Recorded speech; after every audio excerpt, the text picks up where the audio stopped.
before I get into the operational game and the optional rules and whatnot, a viewer pointed out to me that where the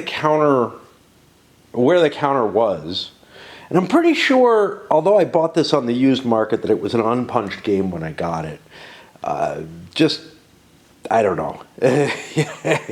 Like, the quality, first of all, I did the counter clipping, and it's very clearly that, but also, I don't remember it being punched. Apparently there's 3 counter sheets, half counter sheets of sort of the generic counters, which are why there's 3 of each of these, because each of those counter sheets includes all the all the DACs that you need. Well, that managed to help me find the counters. They're over here, looking very Confederate to me in terms of coloration and whatnot. I looked on the scans of the counters.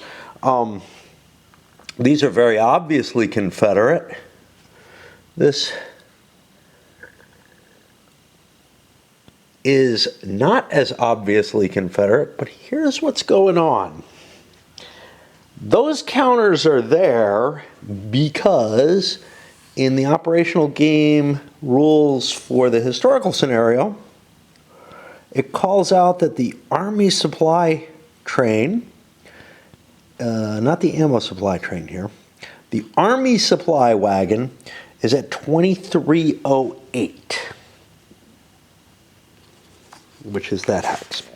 Now the ammo supply train, which is apparently something else,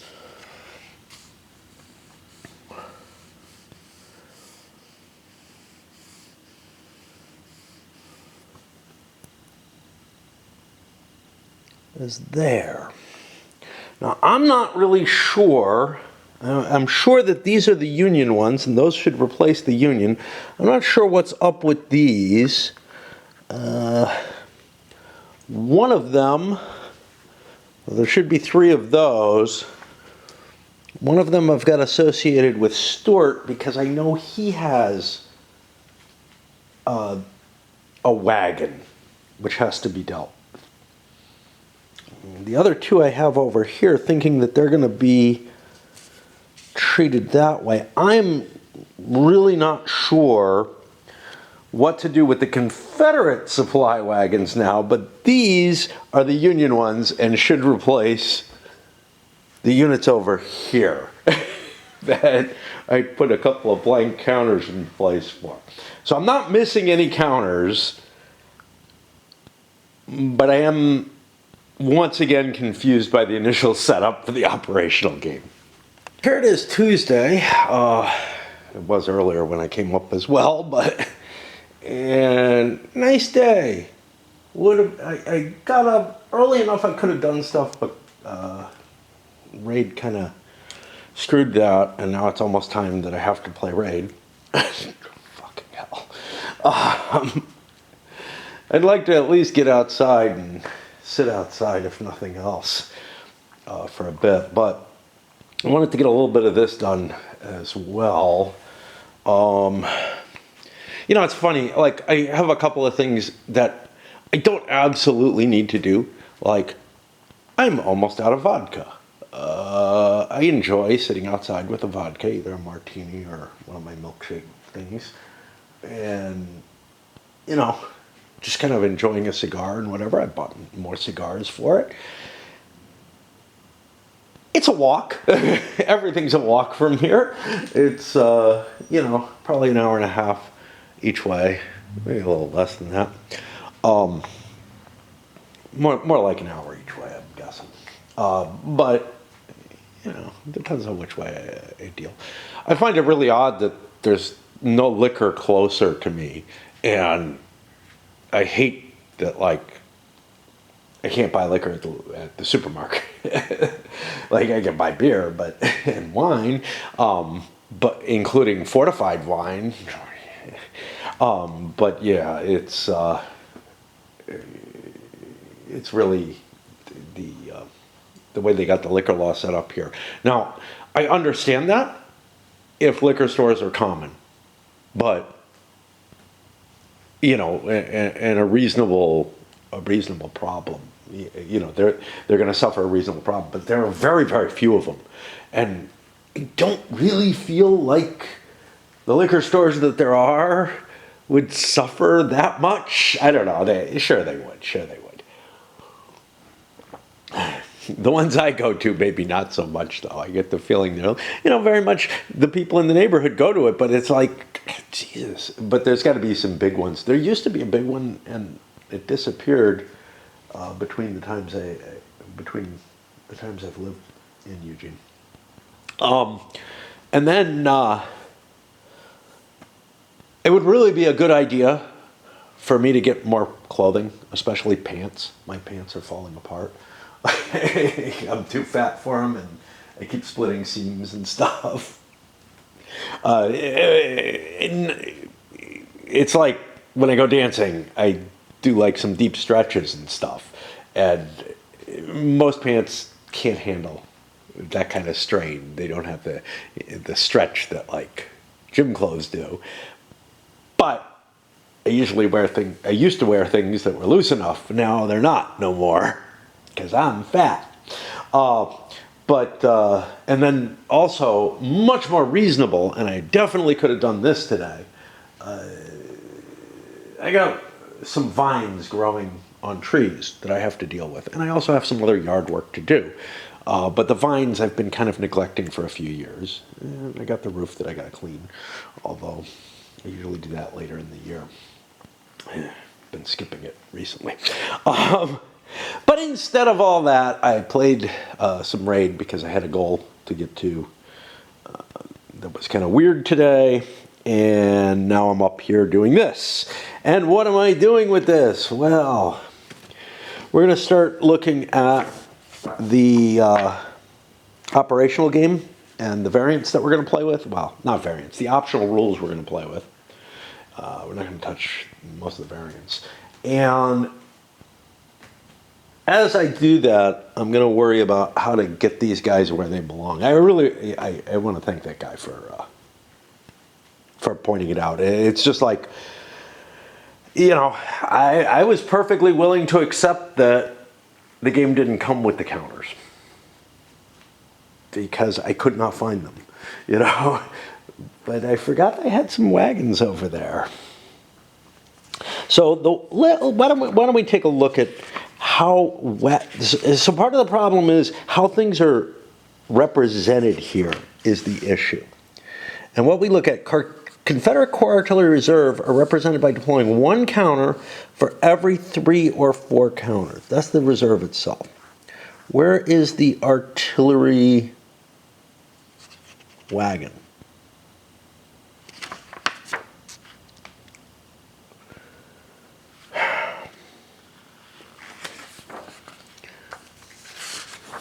And why did I come up with what I did? So what I came up with here is ammo supply train variant. Why is it variant? I don't know.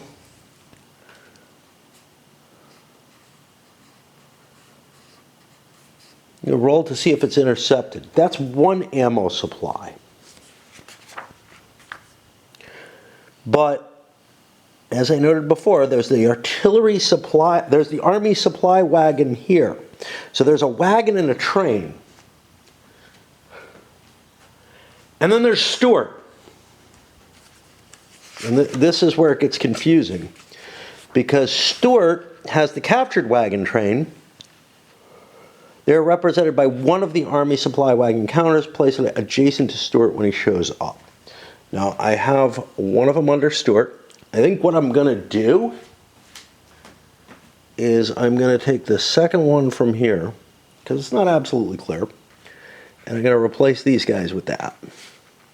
And that means the Union wagon, which is, look, the color schemes, I've complained about this with other games as well.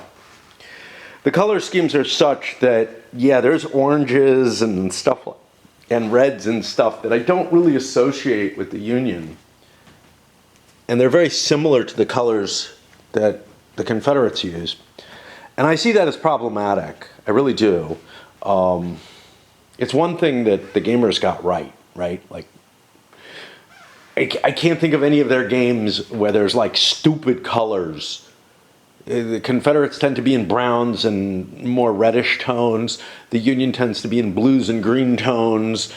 And that works, okay? They screwed up DAC, but in terms of the Civil War stuff, I think they did fine. I can't think of many games that do this kind of mishmash of coloring, and it's just like, why would you do this? It's not even explicable in terms of, if you want to look at, you know, like the DAC screw up was done because of uniform colors. Basically, the Dutch Africa Corps wore a color of uniform that was very close to what the British wore, and they chose to put the uniform colors on, although, you know, the Egyptians didn't wear the lime green or bright yellow or whatever they're given, and the Italians sure didn't wear the green that they're given. So I don't know, you know, but yeah, and that means these 3 wagons go here. I was kind of upset because the color was kind of an annoying reddish, pinkish color. It's actually, they're not that far apart. It's that color. I mean, it's just, it doesn't make sense to me for the Union to be wearing reds and stuff. Their uniforms were blue. Were there some Zouaves and stuff? Sure. These aren't all Zouaves. You know, they were very, very limited. And in fact, by this point, I don't know if they were wearing, you know, the red paint. I don't know if there were many Zouaves out there. They may have still had the name, but they may have changed the uniform, because it's really a horrible uniform choice. Like, it's really apparent. It works fine in, you know, in Napoleonic era. It doesn't work fine once people can start, well, it's not even great in the Napoleonic era, because you had skirmishers and stuff that wanted to stay kind of discreet. All right, we're going to switch batteries. We'll get to the rule book. I figure very, very few people are going to be checking into this. Now, this is the weird thing. This is probably the most interesting part of the intro, right? This is the rules that make me want to play this game, that made me buy this game, right? I wasn't going to pick up a Rick Barber game, whom I know nothing about his game design capabilities, and, you know, I think his maps have they have a distinctive look that I understand why people say they're beautiful, and I'm not sure how I feel about them at all, okay?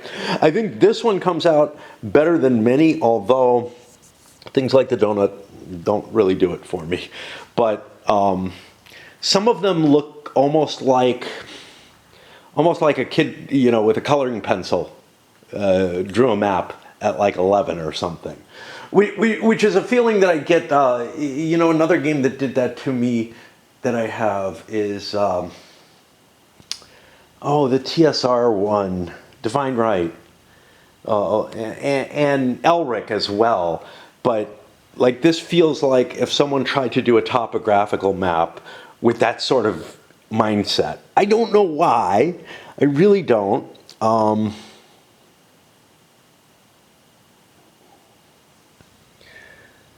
Like, the trees don't look, like, nothing looks particularly cartoonish in this one, but some of his maps do. I think maybe it depends on how much, it may be that his later ones he started being lighter on the artwork. Because this one, if you take away the hex side issues, I think the artwork is pretty nice looking. It is probably not, oh, that was something else. It was pointed out to me, and not by a couple of people, that the scale of this game is the same as Thunder at the Crossroads for the hexes, which means that you could actually play Thunder on this map. You might have to make a few changes, a few changes to the combat charts and whatnot to make sure that you capture, the different kinds of slopes and everything properly. But this isn't appealing to me for the looks of the map at all, because honestly, I find Thunder's map, hideous as it is, very, very playable, and I'm worried I'm going to find this one not very playable. But because of the amount of space that this has, well, first of all, this is,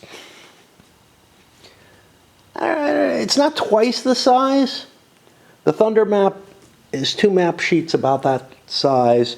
This has maybe 60% more map. But it covers a lot of the surrounding territory that sometimes I feel like I'm a little too jammed, even at Thunder.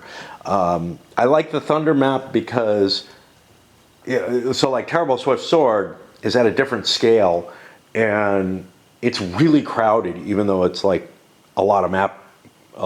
It's 3 map sheets instead of the 2, so it's 50% bigger, probably about the size of this, just arranged a little differently. Said, for sheer beauty, I find the old TSS map one of the most beautiful maps out there. With its sort of tan tones and whatnot, it looks like the kind of maps that the generals would actually be using. This doesn't. This is too detailed, right? This is too many colors, you could also argue that some of the later stuff, the line of battle stuff, is starting to look like that, especially with all the topographical information, is actually also maybe, I don't know, by Civil War, I don't know how much. The maps that make it into books look like more like the TSS map, and there's just something so, like, I don't know, so minimal about it, yet graphically appealing. Simonson was just like, to me, he was the expert at graphic design. Okay, so I took care of the problem, and I'm delaying. All right, so what do we have here? Well, we have notes. What's up with these notes? These are mainly for the order of appearance charts, which we're not actually using in this scenario, but I need to kind of look over it. So here we've got something like nature of cavalry operations required a larger command range. I'm not going to worry too much about these. I don't think, like there's a note. Sure, General Lee and you might as well pray for those AK-47s while you're at it. I think this is the, I don't know what it's even referring to. It's the number 5. Maybe it's over here. These are Union notes. Yes, this is where they are. Okay, so only if General Reynolds is dead, you get Hancock as a wing commander. We're going to figure that shit out as we go. We may make up rules of this nature, but we may also play some of these in. But for the most part, I think the operational game more or less obviates these. I'm just skimming through them to make sure. Yeah, I think so.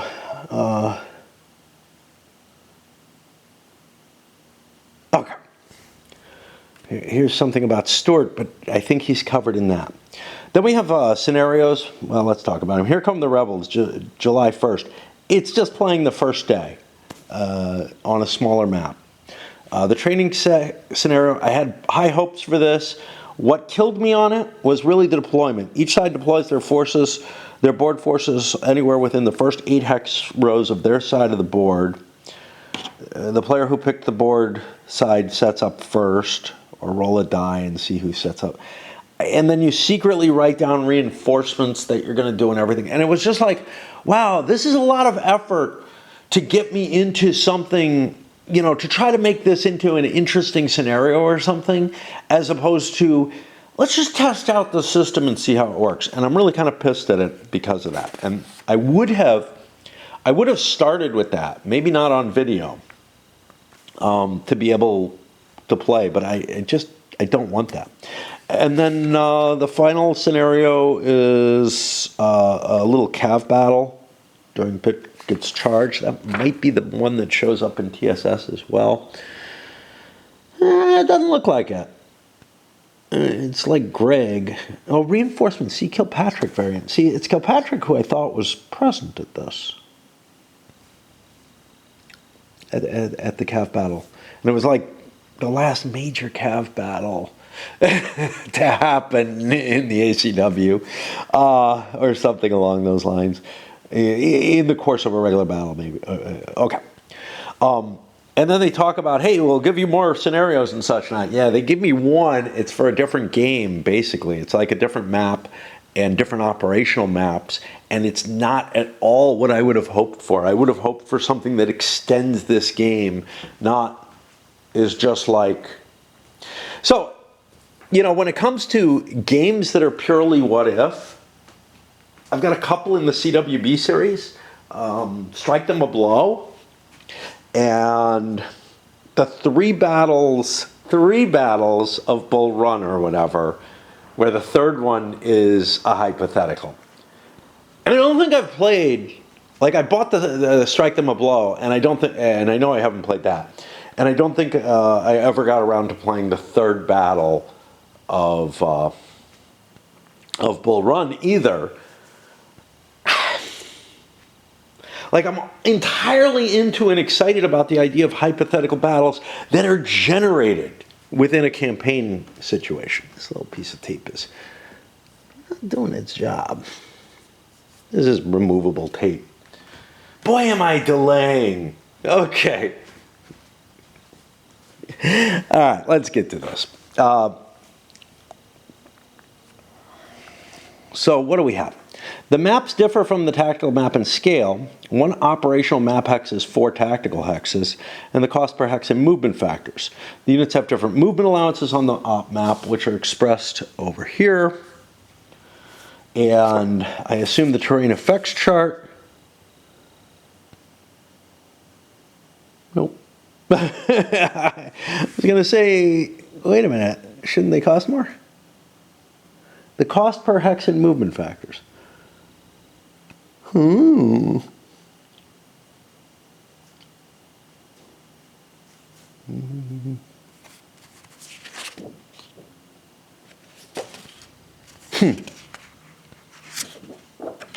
Here we go. Well, here's operational movement allowances, but it doesn't give, it gives the movement point costs for actually moving on the roads. And remember, you can't move off-road when you're on the operational map. That's only made for moving broad areas. So really, in a lot of ways, the game is directing you, if you want to fight a battle, you got to fight it here, right? But I'm not sure it's optimal. I don't know. It's not like you're trying to break through or cut off the other guy's supply or anything important. You have no geographical objectives at all, even at the operational level, which is part of the problem. I feel like there need to be geographical objectives of some sort that drive the battle to end up here, that drive the action on here. We shall see. Each infantry division is represented on the map by 3 counters: divisional leader, 1 random infantry counter, and the divisional wagon. And I've done that. When encamped and deployed for battle, they're all stacked in the same hex. When moving on the road, they have to be unstacked in adjacent road hexes, with the leader in the wagon showing the head and the tail of the column.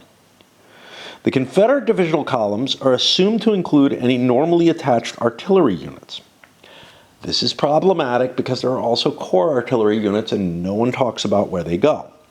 Union divisional columns are assumed to include a proportional number of their corps artillery reserve units. Fine. I guess I do the same thing with the Confederates, but it doesn't tell me. Wait. Reserve units, e.g. each 6th Corps division automatically includes 2 artillery counters. I think that's just an example. Any odd artillery units left over should be assigned to a specific division. To allow for their realistic use, cavalry divisions and independent brigades are represented by their officer and a number of member cav units equal to the division's DMF, which is this leftmost number here. Horse artillery units are assigned to a particular division or included and move with the divisional officer. Fine. We don't know what's assigned to a particular division, but we can kind of make guesses based on the tactical game order of arrival charts. There's nothing in the operational game that helps you with that. Union horse artillery are shown as follows. Oh, then they say Confederate horse artillery are attached and shown by the color coding on the counters. I couldn't figure out what they mean by that. I'm making guesses, but they're just guesses. In both the above cases, the division, and I don't think it matters because, again, I've got that I can refer to and use as a guide, but it doesn't tell me to do that. It doesn't, you know, a lot of this game is like, yeah, you got to kind of puzzle the game out yourself. The rules are not sufficient, especially when you get to the operation. In both the above cases, the division officer is treated as any other unit of the division and moves at the same rate as other member units. Yeah, okay. Confederate Corps Artillery Reserve are represented, as deploying one counter in the Corps Reserve. Confederate Corps Artillery Reserve. This is the thing I had a question about. It is covered. Or there was words devoted to it. Are represented by deploying one counter for every 3 or 4 counters in the Corps Reserve. Union Army Artillery Reserve are represented by deploying one counter for each brigade. Okay. So I don't have units taking up as much space as they should. I'm going to have to fix that. I'll be back. Immediately I find a problem. So I'm looking at the First Corps. I pulled their their artillery reserve. It says one counter for every 3 or 4 counters. I have 5 counters. One counter for 3, I'm left with nothing. One counter for 4, I'm left with nothing. I just don't know. I just don't know. Is there an asterisk here? No. It's also kind of weird that so this is the committed side. The uncommitted side is the back. It feels backwards to me, but like I always want the back to be the flipped over, used, whatever. But I'll get used to that. I can see why people aren't going to watch this one. But this is actually where the heart of the interesting stuff in the game is actually going to be, right? The tactical game, sure, it's got some interesting mechanisms in it. But I'm happy with other Gettysburg games I have of this size and scale and whatnot. I'm very happy with Thunder at the Crossroads. This is not going to replace Thunder for me. But it may do something different. In my nostalgic way, I'm happy with TSS. Although I don't know if I've ever played it since... I played it once since I got Thunder. My first wife and I fiddled around with it because I was doing a walkthrough history with her. Anything else I'm happy with?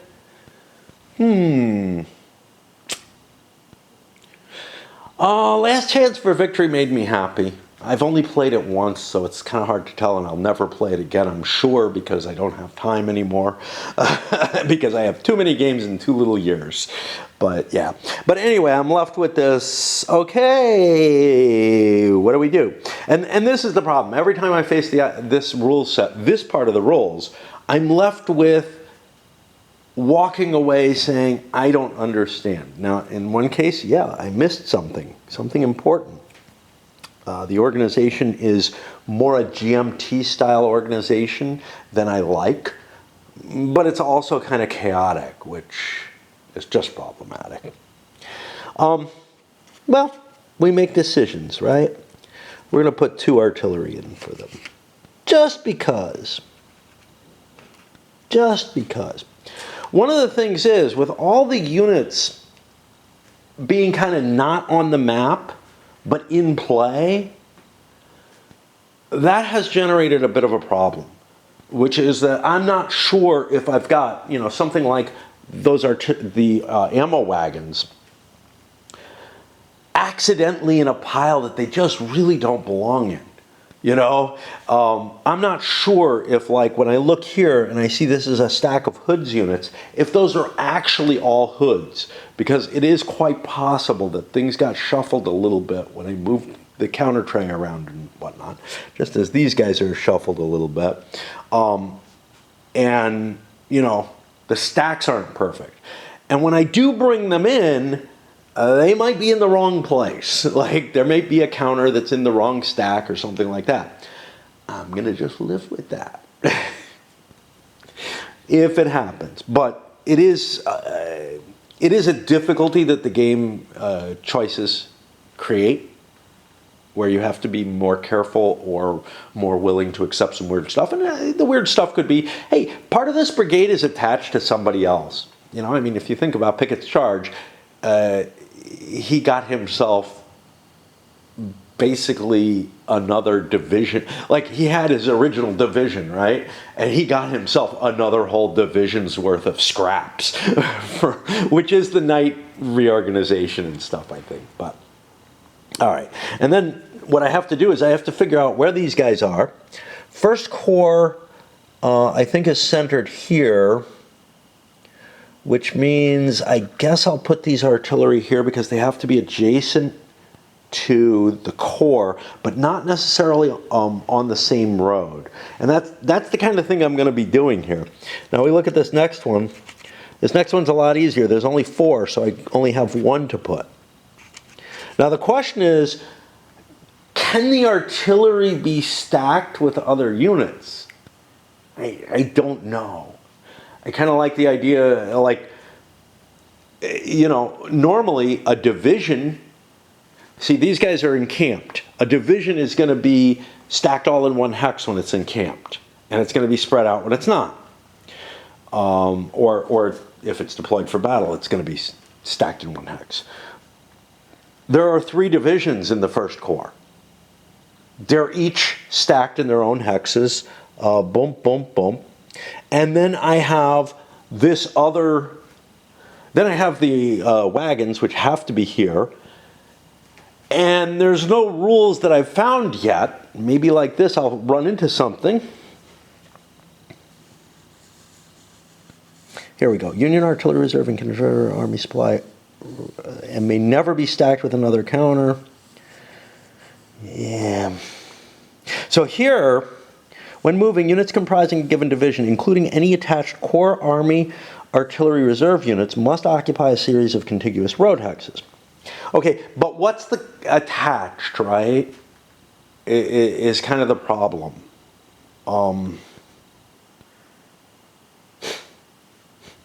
Yeah, I just don't know. Anyway, we'll find this guy. So now I look for the Second Corps, and that's way over here. Now I've got Ewell alone. I'll let him have the artillery, because why not? But the Second Corps is spread out all over hell and creation. Anyway. So now I've put the entire reserve with Ewell, which seems reasonable, but again, I'm not given setup rules for where those guys go.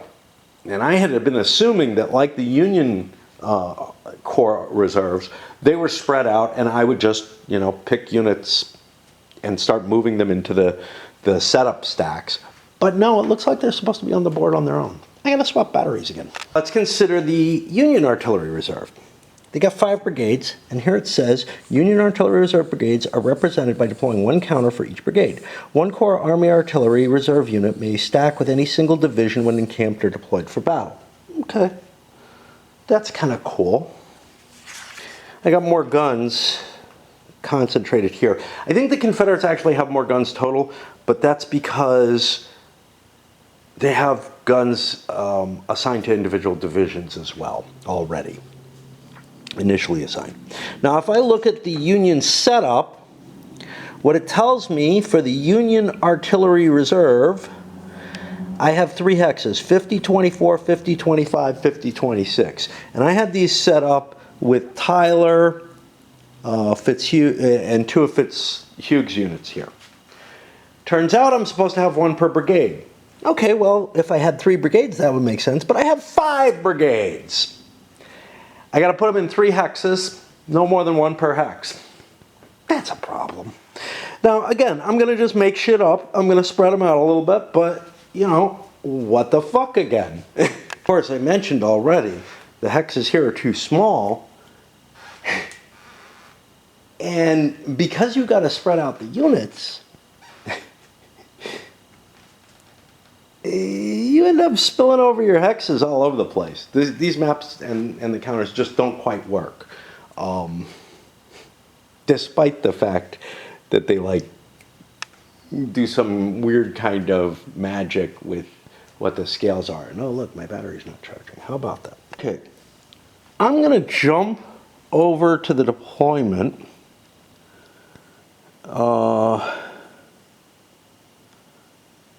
Not deployment, that's how the counters are placed on the board. I'm going to jump out of the rules and over to the setup side of things, because I've run into some things. So there's some special rules that are going to impact stuff, and I want to hit these. And then I'll go back to the actual operational rules, which aren't very long, but also aren't very well, aren't very easy to understand. Must stay within 1 hex of Pickett has to stay within 1 hex of Chambersburg until Imboden moves adjacent to him and relieves him. There's some stuff for variance that follows, which we ignore. A couple of the divisions, you got to roll a die to see where they showed up. I've already done that and set them up. These are variant units. More variant units.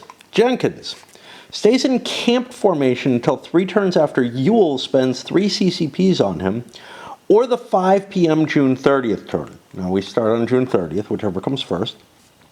Imboden also remains encamped until 6 daylight game turns after Lee spends 3 ACPs to recall him, or the 7 a.m. July 1st game turn, whichever comes first. Imboden's arrival at 2308. Now 2308 is up here. So I've got Imboden upside down here, but he's actually off map as far as I can tell. So maybe I ought to put him over here, because he has to be, that sounds like, if he has to be recalled, I feel like something else is going on than he's just sitting on the map and not doing anything, the same as Jenkins is. Jones and Robertson, starting on 7 a.m. July 1st, you roll a die.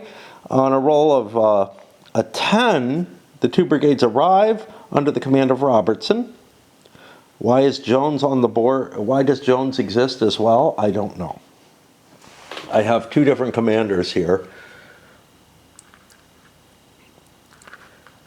Jones and Robertson. Jones has the larger force.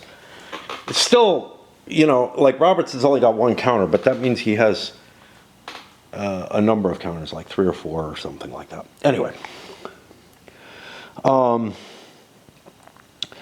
They arrive on the Sharpsburg Road under the command of Robertson. Lee can spend ACPs on this roll in groups of 3 only. Each 3 ACPs gives a permanent +1 to that and all future rolls. But the DRMs don't become available for 6 turns. I think I'll have to use the pre-planning markings to handle that. Fair enough. The ammo supply train, starting with 7 a.m. on July 1st, roll 2 dice at the start of each full daylight turn. After you roll for Jones and Robinson above. Not after it's successful, but it's just giving you the order of actions.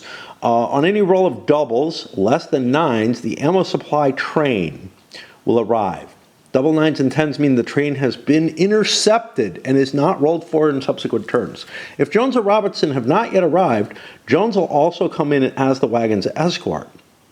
If Jones or Robertson have already arrived, doubles of 6 or more intercepts the wagon train. I think maybe Jones is a divisional commander, and Robertson is gonna be the equivalent to that 2 cav. He will incorporate Jones in his unit.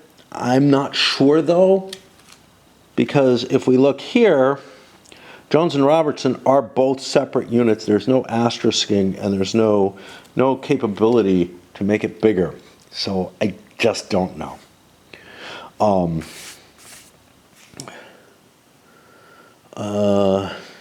If the wagon ends a turn adjacent to the onboard army supply wagon, the Confederate Army demoralization level goes down by 15. So I've got 2 wagons accounted for there. There's a 3rd wagon, which is the Stuart wagon. We won't deal with that yet, but we know about it.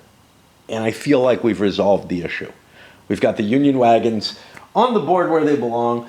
The Confederate supply train, which is this thing, and is only 1 counter, I guess. Oh, bugger. All right. The Army of the Potomac, I've got them set up where they should be. We've got some special stuff going on with some of the calves split off into divisions that I think can be incorporated. Note 1 is for Greg. If Stuart has not been located by the 12 noon on June 30, Huey has to be detached and posted at either New Windsor or Westminster. Once posted, neither Huey nor Merritt can move more than 2 hexes from their assigned spot. Okay. Which I don't know what all that means. Like, am I free to move Merritt around until noon? And then once I do so, do I have to get him home? I think crow landing on top of a tree. I don't know. French and Nagley, these are variant divisions. Forget about them. Don't need to talk about them. All right, special restrictions. This is what I really wanted to get to. One problem with a historical June 30th scenario is that, with the advantage of a historical hindsight, most players will simply launch into a mad foot race for the diamond in Gettysburg. Yeah, I don't know. I mean, if there was some value to Gettysburg, sure, but not sure. Not sure why we're fighting. Like, the game doesn't feel like it actually forces me to. Now, you could make this same argument. Like, you can always step back and take the Dean Essig view on this, which is, look, you're both here to destroy the enemy. Just do that, right? Another recently passed, actually. Even more recently. Damn, they're all going. But yeah, it's funny for me to say recently passed. Like, that sounds so, I don't know what. It sounds so Aunt Tilly or something. I don't know. For me, it's like, you know, I used to just be like, dead. I think as I get older, I become more of a petticoat-wearing lady. I don't know. But anyway. Yeah, you could take the Essig view of a game, which is, look, you're here to destroy the enemy. Just fucking do it, you know? If your best way is to be on defensive, sit on defense. If you end up just sitting there across from each other, well, sometimes that happened. Too bad, you know? If neither of the generals was willing to take a risk, why are you in the army, dudes? Are you there to fight? And more importantly, why are you playing a war game? It makes more sense in the army itself why you might just both settle down across from each other and not do anything, but come on. And yeah, that's going to be the basic argument that I think is going to fuel this, is forget the victory conditions. The victory conditions aren't going to fucking, like, they should guide you, but I don't feel like they're going to in this game. But unfortunately, their existence is going to cause problems. I can almost guarantee that. All right. In addition, yeah, we're not there yet. We're reading this. Yeah. All right. The following special conditions are designed to give the players some possible and quite historic incentives to do otherwise. Okay? In addition to the cavalry restrictions, remember the cav units are kind of locked down and can't do anything. And do you really want to go on the board without your cav? I don't know. Not sure how much cav help, but they're going to help in scouting, we'll see. Mainly because they're fast and can spread out a little bit. For each full daylight turn in which an infantry division spends in encamped formation with its DAC face down in the R&R orders box and its divisional morale at its maximum possible, it generates 1 victory point. Imboden and Jenkins cavalry brigades each generate 3 per turn. They're not allowed to move, so they're just going to be generating some significant points. And the reason for this is one of Lee's goals in invading Pennsylvania was to take back as much food and other war materials as could be carried away. This, as well as a lack of knowledge regarding the location of the Union Army, helped keep the 1st and 3rd Corps fairly static during the early part of the period covered by this scenario. Why are we starting on July 30th again? But, okay, June 30th, sorry. All right, for the Union, what's going to stop them? Well, we're going to take care of that right now. With the exception of the 5th Corps and all cavalry and artillery reserve units, all Union divisions start the scenario with their division morale at or near the shaken point. Mark off all morale boxes above the shaken line on each division morale. I choose not to. We'll see why. And then for each division, add the command rating of the division's corps and division leaders, which it would be nice if they were on here. I'm going to have to keep looking over at the board. But whatever. Add the command rating of the corps and division leaders and subtract the roll of a die, and then add or subtract this result from the division's morale. And we've already talked about like this add or subtract, which is just poor mathematical terminology. And the reason here is because the Union has just undergone a massive force march to catch up with Lee, because he kind of caught them with their pants down and walked and got behind them. All right. So we will do that. Let's take a look at the first one and see how this works. What are we supposed to do? We're supposed to take corps and division leaders. Okay, so let's take a look at the first of the first. Of the first. It's going to be kind of painful because I got to find them. There's the 1st Corps. All right, Wadsworth has a rating of 3. Reynolds is officially his division commander, but he's a wing commander right now. So Doubleday is going to be Wadsworth's superior, who's also a 3. So I've got +6, and now I roll a die, and I subtract that die. So I've got +2. So we look at Wadsworth, and that says, normally I would have had all these marked off, and now I erase 2. Instead, we're going to do this. And I don't know. I need to sharpen this thing. It's a pain in the ass because I've got a penknife, but I use it for my pipe.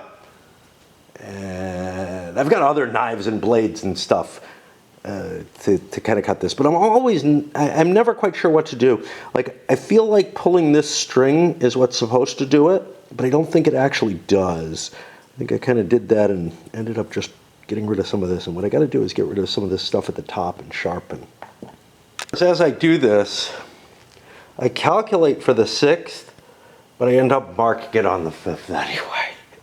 So, well, time to see if the erasing works properly. I have a SFB here in my days of putting the SSDs in sheets and them being all marked up. Cleaning both wax, the grease pencils and the markers. And I think I have some markers somewhere, but I don't know where. I know I have a grease pencil. I was able to find it. I used it recently for something else.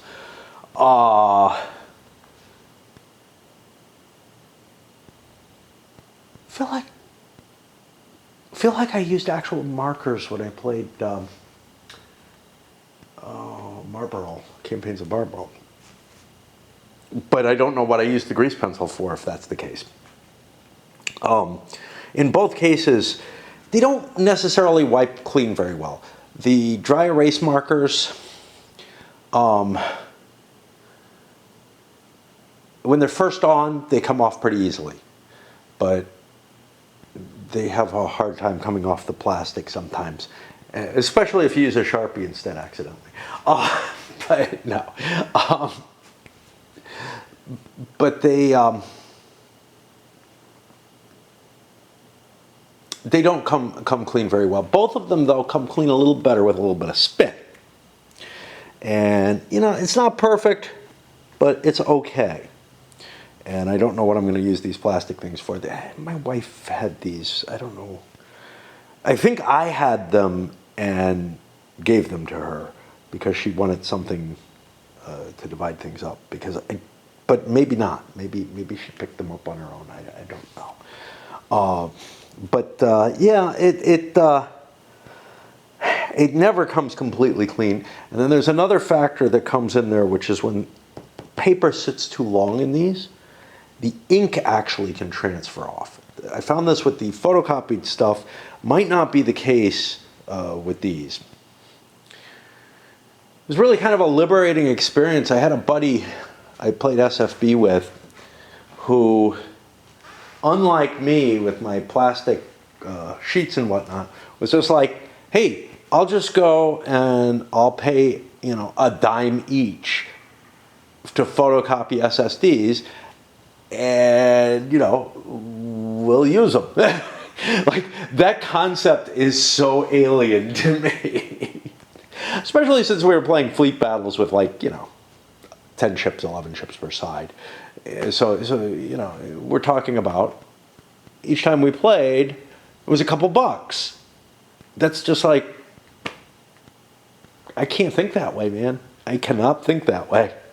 Okay, and we ran into something interesting here. So first of all, remember there was a standard rule? Okay, great.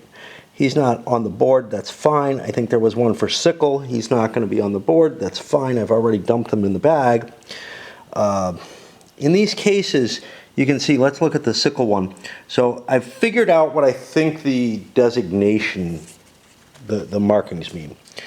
All right, so an asterisk here means it's the, with the additional force, and it says with sickle there. There's these additional boxes beyond here. That makes sense. And the other asterisk is, hey, the shaken marker happens a little earlier. The brokens are all down at about at exactly the same level, which is, you know, there's almost nothing left of the unit, however you want to look at that. But I got to something, and I don't know where it is. Williams here, and somebody responded with, who the fuck is Gary or something like that. I think I meant Gary, but I don't know. I'm really not sure. I don't know what the hell that was about, but apparently somebody was very amused by one of my many little comments. Okay. But here it says with Lockwood, and I found Lockwood, that's asterisked. Why is Lockwood not here? Well, did I miss something? I don't see it listed here, which is where, you know, I hunted those down before. So we're looking at 12, and again, we have to do something else, right? We're looking at 12th Corps. When the fuck does that come in? Well, it's going to be after 11th, I'll tell you that much. Here's 12th Corps. As above, normal morale. Okay, so this is if they arrive early. I don't know what's going on, but I don't remember a General Lockwood being present. Not sure he wasn't. There's no asterisk on them either, though. So what the hell is up with this unit? I don't know. This is something I'm going to have to try to figure out what the fuck's going on with it, because it's not listed in the optionals.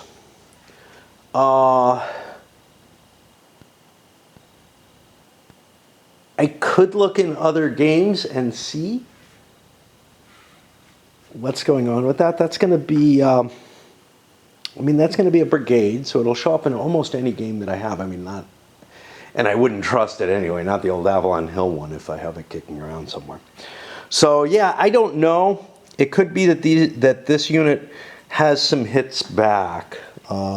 It would be 1, 2, 3 hits back, so it wouldn't even be shaken. We're working our way down, so I think we've gotten all the infantry units. So let's take a look again. With the exception of 5th Corps and all Cav and Artillery Reserve, all Union divisions. So this is French and Nagel. They're optional units. I don't have to worry about them at all. They do not have asterisks next to them to help remind you of anything. That's that. The Army morale status, this is another interesting factor. The Army morale status is, if you recall how they come in the tactical game, you start at some lower morale value based on the troops that are actually on the board, and it gets increased as more troops come in. Which means there should be some kind of, hey, you shouldn't have this whole value here unless you're playing with additional units. I have not seen anything about that. So I'm left with a couple of big questions here. Who the fuck is Lockwood? Is his first name Gary? That would make sense. That would link it all together.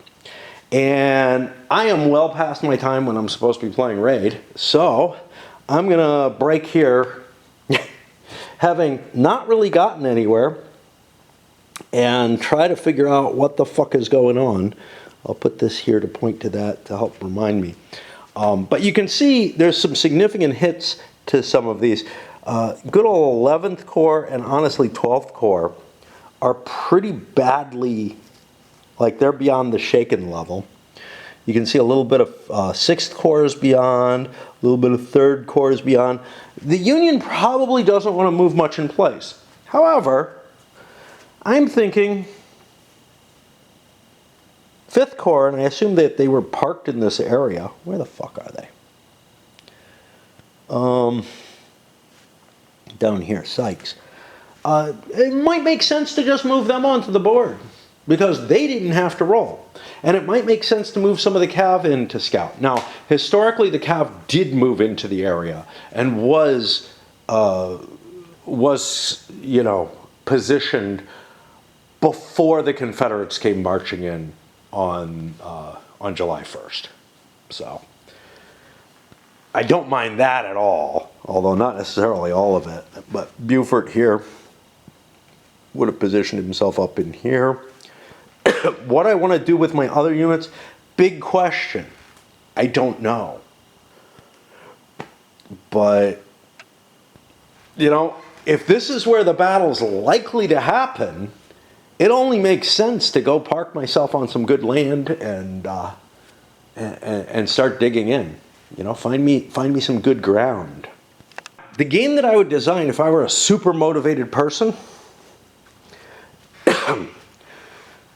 would have the victory conditions on the strategic map or on the operational map, and they would reflect around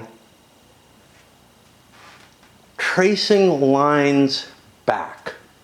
Now, Gettysburg is actually pretty important. There are a lot of roads that connect to Gettysburg, but it's not the only place where important roads connect, is it?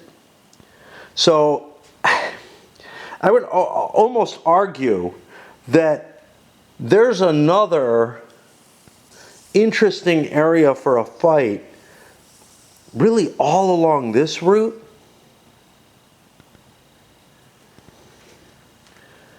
Coming down here, here, and here out of Gettysburg. Any of those might be interesting, but then there's another interesting one down here. What's this? Littletown? You got some nice connections there. Hanover. I think what I would do is find key locations on the map that there are good junctions of roads that would provide both sides with an important control, right? For the Confederates, they don't want to be north of the Union, particularly if they don't have a clear route back home. And likewise, the Union kind of doesn't want the Confederates anywhere here, but they really don't want them north. But trapping them up north and cutting their supply lines seems like a valuable concept, which to me means that the operational map would cover a relatively broad area, and then there would be tactical maps, certainly for Gettysburg, it's a good location, but maybe here at Greencastle, maybe here at Hanover, because they're likely places for a major battle to develop. Gettysburg isn't the only possible place. And then you could build victory conditions relating to casualties, certainly, but with some geographical but important considerations in place. Because the way things stand, there's no reason to fight at Gettysburg. In fact, there's no reason to fight anywhere because there's absolutely no geographical considerations in place at all. The thing that drives people to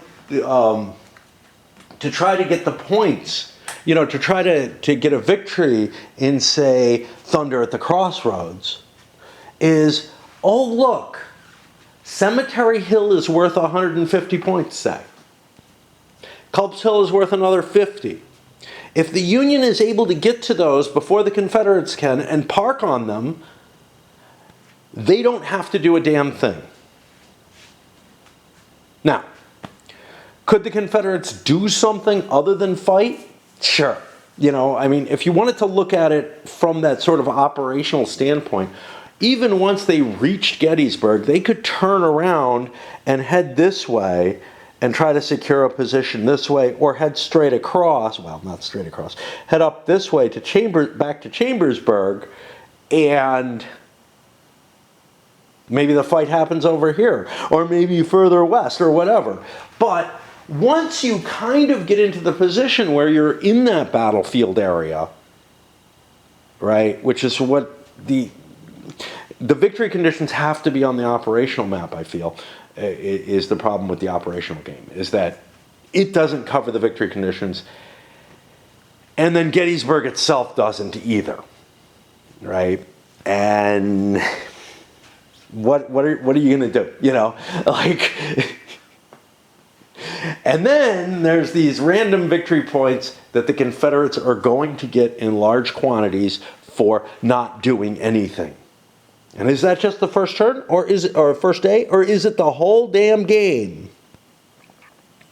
Each full daylight game turn in which they spend encamped, with the DAC face down in the R&R. So I'm not going to be able to get the full points every turn, but I'm going to be able to get a fair amount of points from a relatively early point in the game. Now, there's another thing. There's nothing that precludes me from moving on to good terrain on the Gettysburg map and then encamping and taking my points. Right? For each full day in which it spends encamped, face down there, and it's divisional. Yeah, there's no limitation that says I can't be on the tactical map to do this. There's nothing, it's not like I have to be in one hex or anything like that. So that also is a potential concept. I could try to take control of the map, and knowing that the Union's not going to be able to dislodge me because they're fatigued, I could dominate this important center of roadways, which actually kind of makes some sense. The real problem So there's a few problems here, one of which is the Confederates aren't entirely aware of where the Union is and how far that they've caught up. The Union Army has made a spectacular march at this point. Anyway, like I said before, it's time for me to be playing Raid. I had to come back up here to talk a little bit about what I would have constructed, you know, if I were a game designer who could actually, you know, put the amount of effort in and whatnot, right? You know, let's call it the fantasy scenario or whatever. The fantasy scenario would be, I mean, obviously the grand fantasy scenario is something like the 7 Days campaign map, which covers pretty much everywhere you'd want to go in tactical scale. And that was the Gaines Mill, Seven Pines, Malvern Hill. That was a hoot to play. But playing a tactical system completely on that size and scope, there were large periods of not much happening. Now, unlike DAC, I don't mind it because I'm writing orders and I'm like watching things develop and everything, and it's all cool. Stuff is happening even though nothing's happening, right? No battles are happening, but I'm seeing the battles about to develop. I'm seeing the picture form, and that's just a beautiful thing to watch, and probably why that was one of my favorite gaming experiences. That would be the optimal, obviously, right? You know, make this like, I don't know, you know, Gettysburg, this area is the board. So I don't think it would be that unreasonable to have another 2 boards coming out. Now again, there's a distortion here at about 2 to 1, but even at 2 to 1, I think I could get myself out here to Hagerstown and Greencastle and Hanover, maybe New Oxford. You know, I think it would not be an unreasonable game to broaden the scope of it and create a victory condition that really is along the lines of the Confederates have a penalty if they can't maintain a line back. You know, both sides would have a penalty if they can't maintain a line back, right? Where they really have to get the fuck out of, you know, they'd have to reposition themselves so they have a line back onto their supply lines. And then you wouldn't really need to express Cemetery Hill's important. What you need to be, what you'd be expressing is basically, look, the Taneytown Road might be important, but there are other opportunities, other options available that you'd have. That would probably be my optimal solution. Another solution would be, but again, I look at the scale of the map and I'm like, you know, if you're going to do this much for Gettysburg, and you're going to make battles at Greencastle and Hanover possible, well, why not just extend the map? Because you're really not talking about, you know, if I was looking at something, I got to swap batteries. I was looking at something where it wasn't a huge, you know, maybe half the territory covered in the operational map is actually on the tactical map.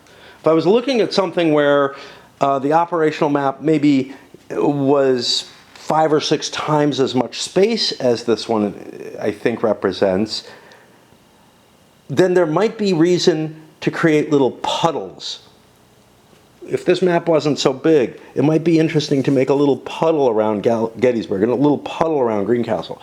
But honestly, what I think makes the most sense is just extend the map, make it about 3 times as big as it is, screw the operational game entirely, and make the victory conditions not about Little Round Top, not about Cemetery Hill, but about supply lines and nothing else. Both sides can get penalties if they get themselves cut off in stupid places. So that's something you want to avoid doing. when I say and nothing else, I'm lying. Make the terrain victory conditions about supply lines. Make the rest of the victory conditions about casualties, because you are there to destroy the enemy. That's why you're here. But you can't afford to get your army put in a position where it's not tenable anymore to maintain supplies. And what would you have to do in those circumstances? Well, you'd either have to attack, which the game just magically takes care of, right? Like there's no problem with that. If you're cut off at the end of whatever the campaign, whatever the scenario is, and the campaign scenario, whatever, the big one. If you're cut off at the end of that, now you may have to do victory conditions for smaller scenarios, right? Like if you're doing the assault on Cemetery Hill, it makes sense that Cemetery Hill is worth points, right? But if you're trying to do something broader like this, what makes sense is to reflect the major goal of trying to defeat the enemy army, but also reflect the fact that your army is going to be in a shitload of trouble and effectively defeated without a battle if you can't maintain your supply lines. And what are your options? Like I said, you can fight your way through, and again, the game system takes care of that, or you could withdraw westward or even possibly eastward, although I think that's going to be pretty fucking bad for the Confederates. I don't think that's an option for the Confederates. But the Confederates could have withdrawn westward to find another path back. That probably would count as a pretty bad situation, right? Like, they're going to take a lot of attrition trying to march back in that kind of direction, etc. So I think it may have something to do with where you're positioned, right? Like, if you find yourself positioned over here and cut off by the Union and unable to get a good controlled supply line backward, well, then you're in probably worse trouble than if you find yourself cut off over here. Where you're near an edge of the map that, you can push back. But it would still be pretty bad in both cases, right? It's just a question of degrees as to, and you could do that with victory point shifts, victory level shifts, or whatever, or just, make it easier, make the penalties for being further west and cut off less bad than units that are further east and cut off. I think something like that would work really, really well. And in this case, I think all it requires is to triple the map size. Well, look, get rid of the operational maps, right? The operational maps, they're not quite as big as these guys.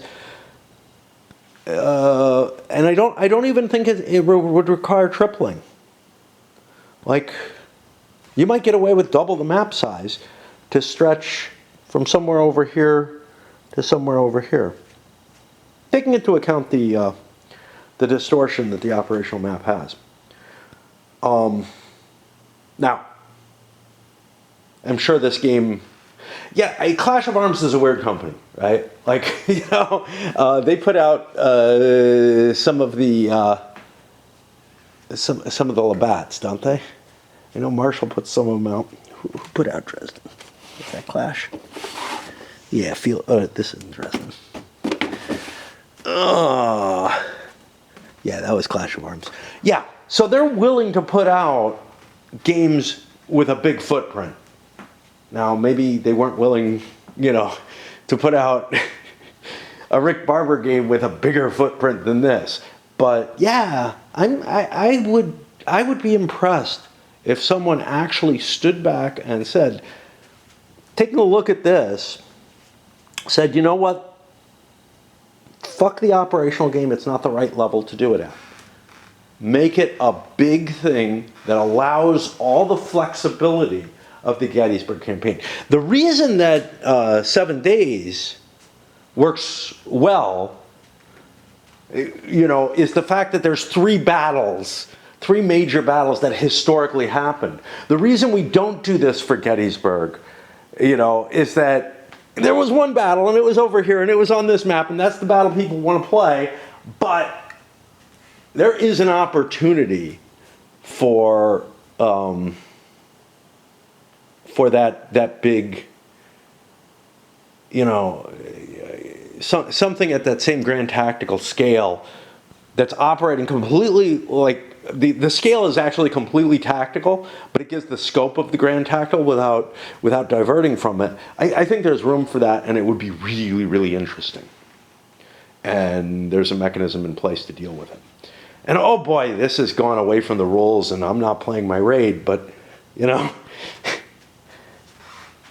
again, I don't think many people are watching this one anymore. To help myself, but I want to clarify. Look, the idea Barber had of putting a cutout inside an operational situation, I think that has a lot of merit. I think it has merit in the sense of these little puddles where a campaign would have natural choke points and battles are less likely anywhere else because they're just less important. Like, sure, you could have a battle out here in the middle of nowhere, but why? Why would that happen? Both sides have to feel like they have to fight the battle for it to really happen. Gettysburg is such a location. Both sides want a battle because they want to destroy the enemy, and the Confederates need to do something, right? They need to recover their lines to be able to pursue further north, in addition to beating the Union Army, right? But they're doing kind of like two things there, whereas the Union is also kind of doing two things. It's trying to cut the Confederates off so their army can't do what it's trying to do, and it's trying to destroy the army in a battle. Now, that combination makes it much, much more likely that you have a battle happen at, a key transportation hub like Gettysburg appears to be. Okay. But the thing is, here, the key transportation hubs are on a scale of distance that it feels like, I don't know, it's kind of like when I go for a walk, right? Like if I'm going somewhere, I'm heading somewhere, I want to get somewhere. It's not necessarily for pleasure or whatever, but I'm heading out somewhere and I walk by a bus stop and I think, it's going to take me an hour to walk there. But then I realize it's going to take me 10, 15 minutes to wait for the bus. The bus then is not as rapid as cars tend to be because it makes stops, even the EMX and whatever. So it's going to probably take another 10 minutes there. So, maybe I'm at a level of 30 minutes to 45 minutes to get there. Sure, I'll save some time. May waste some money, but, that's not really a big concern. The cost of a bus ride. I might end up buying a soda or something on my walk, although that hasn't been happening here. That used to happen in Phoenix a fair amount. And then there's just my time factor and everything. But the thing is, when I'm looking at things at the same scale, when I'm looking at, I can walk there in an hour and a half, but it'll only take me a half hour to take the bus there. I'm like, that doesn't make sense. I don't want to take that. I'd rather do the walk, because it's on the same scope. Now, on the other hand, if I want to go 20 miles, I could walk that. That's going to take 8 hours. It's a big difference. If the bus takes me an hour to cope with versus 8 hours, that's a significant enough difference. And here I'm looking at, it's a multiplier of maybe 2 or 3, right? Like in terms of map space, could have covered everything. So why use this kind of cumbersome and more complicated mechanism, one which is absolutely suited if you were playing over an area where there were less congested roadways, like less congestion of where the roads are, essentially, not that the roads are congested. There's a lot of transport around here, a lot of hubs that are developed because of all the major roads that are going through it. But if I was further west, I might well find that there aren't as many major roads going through places, and that my operational possibilities are less rich, which might make it that I would transfer, so let's say this map is this big, covering the entire Gettysburg area, right? Then I might make another map here, and use this operational system as sort of an island hopping type of design, giving me a chance for there to be an engagement due to the operational rules, which we'll get to. I promise. So, I mean, the concept is a good one, I think. It's just not a necessary one here. It might be, again, for the costs of the game and whatnot, but I'm, again, looking at, hey, how about a game the size of something like 7 days? Could something like that cover this? And I look and I say, I think you could actually go significantly less. I think you could go to maybe 2/3 that size, because that was 9 maps, all right? And I absolutely don't see that. Like, I see maybe 6 of these maps that are sort of the larger maps easily covering this whole area, if I understand the scaling issues, right? I mean, obviously, look, 2 of them could cover it if there was no scaling, if there was no scaling multiplier between the inner and outer regions. But with that, I think you could very easily do it with like 6 maps. And that's not a huge footprint for Clash of Arms. And for, what could have been a real showpiece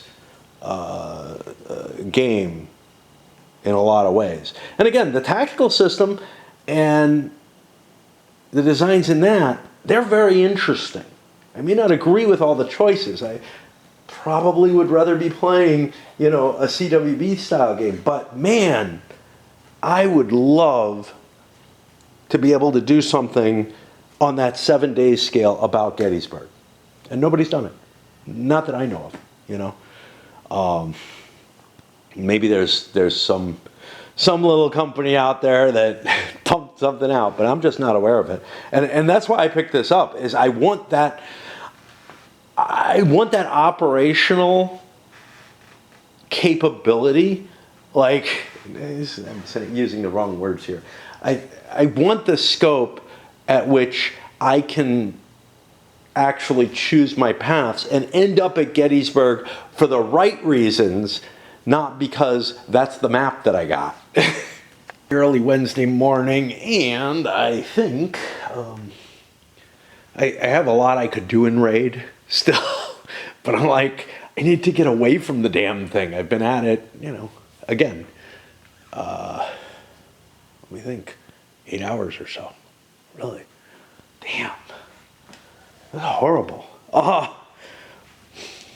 And watching videos at the same time. Let's see if we can get serious about the actual rules of how things work. It's not a lot of pages.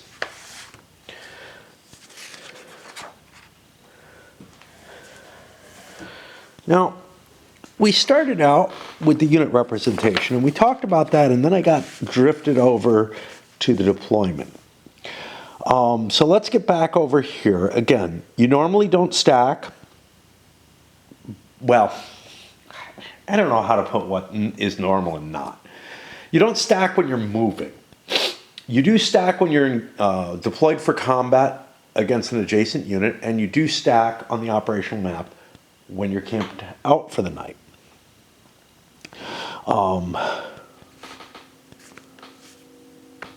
With the division's wagon on the top and the leader on the bottom. Well, I did that all wrong.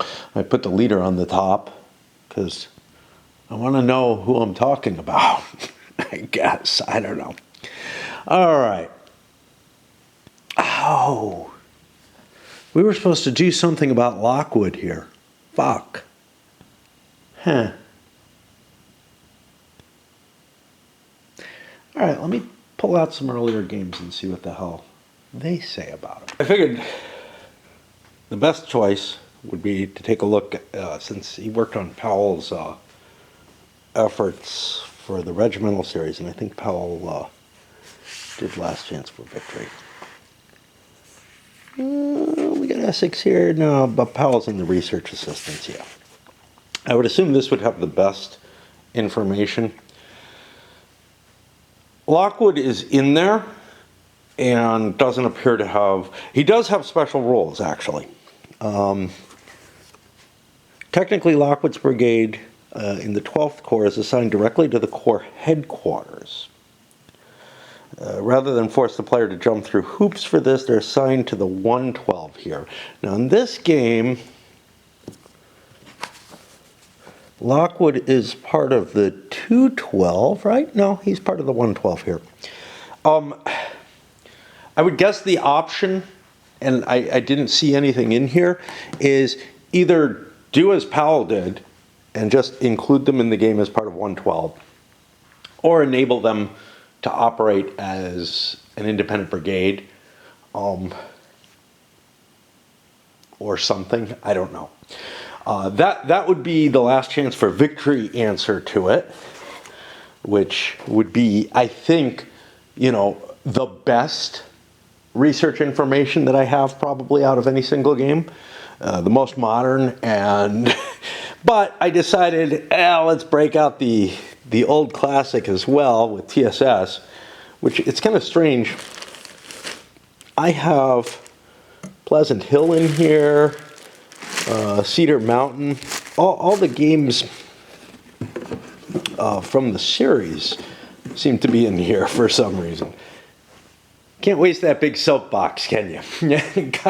Gotta store a lot of stuff in there. I find this kind of odd, but okay. It's going to be difficult for me to remember that. But anyway,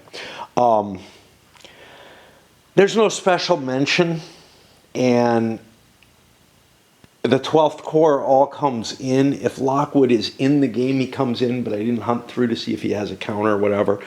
I'm putting my trust more in that anyway. I just was curious because I remembered there were the brigade combat effectiveness charts for Gettysburg. Now, I could hunt down my 3-dog, which is not in there. For some reason, that's downstairs. But, I'm just going to treat Lockwood as if he's part of this unit, which means that we're going to erase some of these. So I don't know where we're 3 down, so we're going to get 3 back basically from there. And we're going to mark all of this off though, which means that they've got more fatigue to recover, but also more unit there. Now this is, yeah, it's got a little red thing on it. If they were going to treat it differently, I suspect that maybe there's something just missing. Anyway, I'll package up this stuff. I really have to fight to get an understanding of what the setup should be, etc. There just seems to be a lot of fuzziness in that area in particular. And then also in these rules that I keep trying to avoid. Interesting.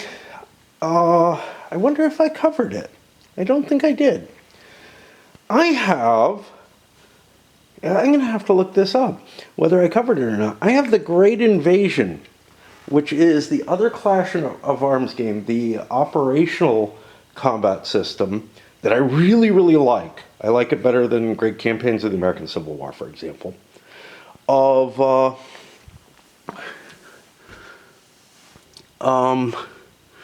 Gettysburg here. And I don't think I did that. I was kind of looking at, oh wow, I have a lot of Chickamauga games, and I played Baron Victory, I think, but I don't think I've ever gotten to this terrible sound, and I certainly haven't gotten to the West End one there. Damn, I got a lot of games I got to cover still. All right, let's fall. Let's get down here and try to deal with these rules. All right. We talked about deployment to some extent. Only divisions in road or battle formation can be given march orders and move. Encamped divisions must first be redeployed into battle formation at the cost of 1 each. And then, as their entire activity for the turn, divisions that are under R&R may have that order completely removed at no cost in CCPs, leaving them encamped until the following turn. All the divisions must start and end their day in encamped formation, which is why it's important if you're under R&R or whatever that you have to drop into encamped. The last impulse of movement for the division is spent by moving the units from a road or battle formation into an encamped stack in whichever hex is currently occupied as desired. The divisions may move up to half its normal movement in the impulse in which it goes into encamped formation. A division must start a turn in encamped formation in order to be put into R&R, which is the same two-turn process as on the tactical map. Does this make sense? You know, not really, right? Like, yeah, I vaguely remember the order system and everything, but I've already gotten... these rules just are a blur to me, this part of it, as opposed to the tactical, which all kind of hung together and made sense to me. And that's going to be the problem throughout. Movement, except for units involved in combat, all units on the op map move during the op movement segment and are subject to those rules. Both players roll a die, the winner getting to either activate a division or force his opponent to do the same.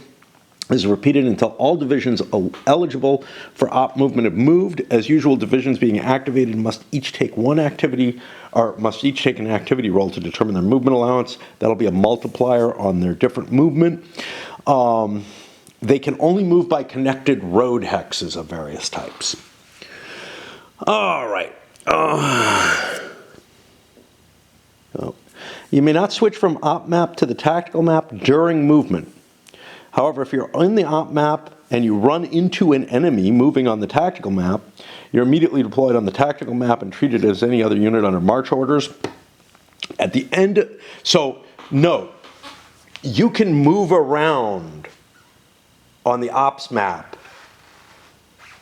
in these mega hexes, whatever, right? Just understand that like you don't have to transition when you get to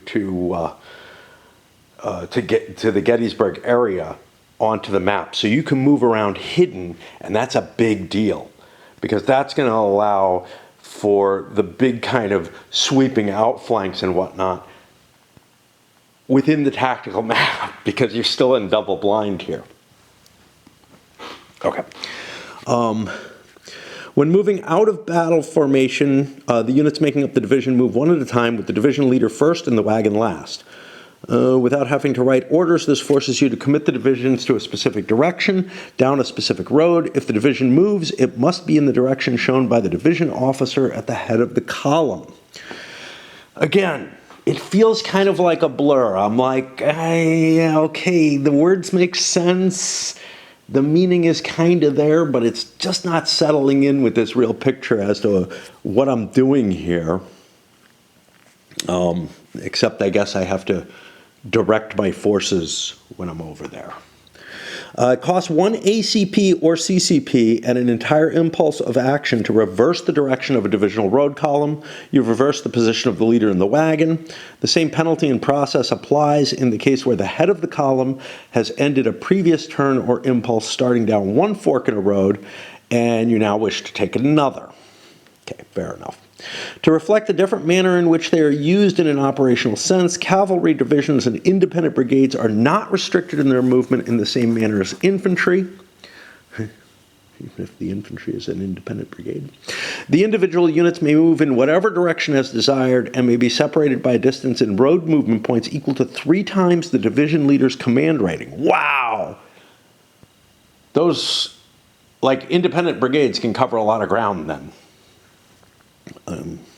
Which, I don't know, they can be kind of like a picket, just like Cav would be. Army supply wagons and Army artillery reserve units not attached to a division may be moved singly or as a column in any friendly controlled impulse. In addition to this free move, they may be given 1 extra move per game turn by spending an ACP on them. These units take an activity roll based on a nominal command rating of 3. Flip the unit to their moved or committed side. There's a moved side, I guess for the wagons, yeah. To show that they've already moved, and they then flip back at the end of the turn. Units are given the extra 1 ACP move are flipped back and forth each time they move. Okay. They'll have multiple counters, I guess. But some of them might be letter counters. Now, it's important that the letter counters, that there's 3 of them, right? Because you can, not just because you need 3 counters to move a unit or whatever necessarily, but one of the counters has to be put somewhere to remind you which unit it is, right? And so it's probably in a stack with the leader or something along those lines. Otherwise, you could write it down if you're using all 3 counters. Okay. March restrictions. Without any sort of restrictions, even 1 impulsive movement per turn would allow an average division to move most of the way across the ops map in a single day, which would be unrealistic. Historically, the troops would break camp at dawn and move to their march objective by midday, and then the remainder of the day they build their Roman fort and do stuff like that. Pushing forward in a forced march has always been hard on both men and equipment. Straggling, which will probably be cohesion hits, and usually required an extended period of rest. Now, it may just be divisional morale. Op map unit, yeah, I think it's just divisional morale points because it's the using too many chits. Op map units always start their day in encamped formation, with the units representing the division stacked together in the same hex. I'm a little bothered by this because it means no full night marches. But that may be okay for this campaign, I don't know. Troops which move under march orders, which is to say all units on the op map, in the morning hours up to and including the 12 noon turn should be marked by flipping the divisional wagon to its striped side. Note that this does not restrict further movement in any way. Units so marked lose 1 DMF from their divisional morale for each afternoon or evening game turn in which they move under march orders, other than to go into encamp formation. This penalty is in addition to any morale penalty for getting extra impulses or movement in a turn. The wagon counter is flipped back to its front side at the end of the last low light turn in evening. Now note, that's only troops which move under march orders in the morning hours. So I think you could take the morning off and march during the afternoon. I'm not sure. Let's keep seeing. Cav divisions are not subject to this penalty, but still suffer the normal penalty for extra movement, extra impulses on a given hour turn. All divisions that move during any night turn, regardless of their orders, automatically suffer a -1 DMF to their divisional morale. Okay, so you can night march, but you're going to come to a point between days where we hit 1 a.m., right? This is nighttime reorganization, and then we hit 4 a.m. So we've got a few hours that you're just not allowed to move. And I think that's fair. But I also do think that it's possible that during those 3 hours, units could be marching. It would be horrible, though. Like, you really do want to rest your troops. You know who the hell Gary is. And how this happened. All right. Detection and scouting. So this is the double blind part, right? Everything else could have been handled on a single map, but as each division moves forward down the road, each new hex is called out to see if there are any enemy forces within detection range. So you know where the enemy is. You don't know what he is, Could be a cav, could be whatever. Could just be a brigade scouting around. This is not required if the hex being entered is obviously behind your lines. Okay, time to define that. In determining this, each unit's detection range acts as a sort of ZOI through which the enemy may not detect units behind you. Please be reasonable in implementing this rule. If you have a wall of friendly occupied ZOI hexes 8 or 10 wide in front of you, you don't need to call your force out, i.e. the opponent doesn't know that you're moving forces around down there. The wall does not actually need to extend to the board edges. This feels so loosely defined and fuzzy that I'm like, wow, I have no idea how you would play this, but I can manage it solo, there's no question. In all scenarios, the westernmost mountains of South Mountain, okay, from Crampton's Gap, 5211, the numbering system is weird, that's here, up to hex 3712, what is this, westernmost mountain, okay, 3712, which is going to be here. And the primary road connecting Fairfield, Gettysburg, and Hanover. Okay.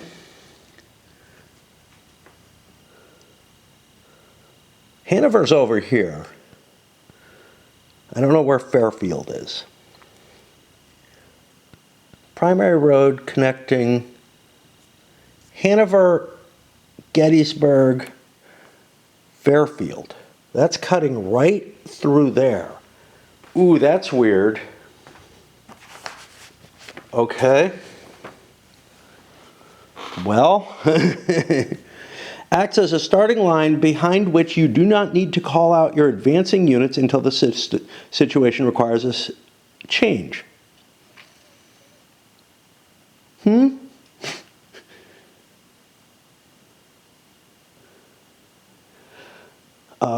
To avoid certain anomalies, each side must start calling out their movement when they enter a hex that is within 2 tactical map area, or 2 hexes, or 2 road hexes, other op map areas, of that starting line. Once either side announces the presence of one of its forces on the opponent's side of the starting line in the TAC map area, the effects of the line in the TAC map area are removed. Okay.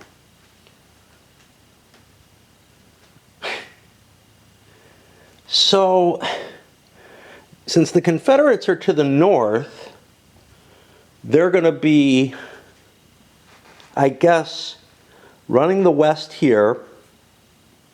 I guess. This is hard to tell because Beaufort is actually on this stuff, right?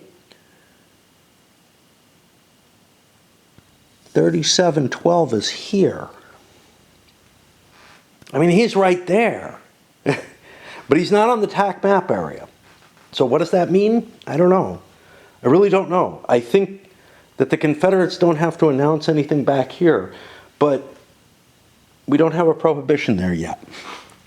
Like, we don't have a removal of that capability, which I feel like Beaufort has already done. He's already removed that capability by just being where he is. In all scenarios, there's only one scenario. The westernmost mountains of South Mountain, from Crampton's Gap up to 3712, and the primary road connecting Fairfield, Gettysburg, and Hanover. Okay. So Fairfield is here. So this connects right up to it.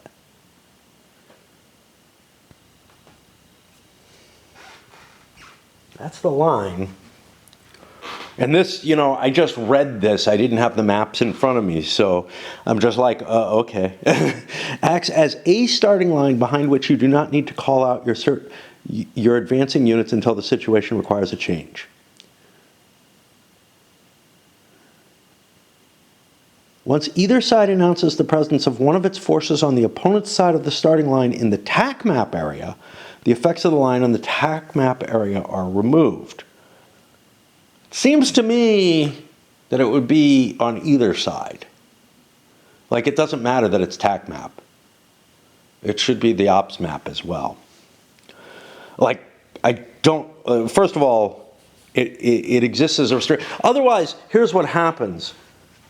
And I mean, but again, Buford is sitting in that shed, okay? He is sitting on the line, basically, right? Because it goes to 3712, which is this hex. It goes from here down to Crampton Gap. Like, it goes through Buford, okay? And then Fairfield. I don't know how I'm going to react to this. And again, if this is neutralized at the beginning, is everything neutralized? Or is that why it just says TAC map? But obviously you can't neutralize, you can't not neutralize this if Buford's sitting there. Otherwise, he can't walk further. I guess it's okay, as long as he doesn't move. If he moves, he's going to trigger it. Okay, I don't know. We'll figure something out. All right. All units have a detection range in road hexes within which the presence of an enemy force must be revealed when the hex being entered is called out. For all infantry and unannounced cavalry forces, this range is 2 hexes on the outer map segment and 4 hexes on the inner. And again, the division there is this dotted line here. The hexes are twice as big here.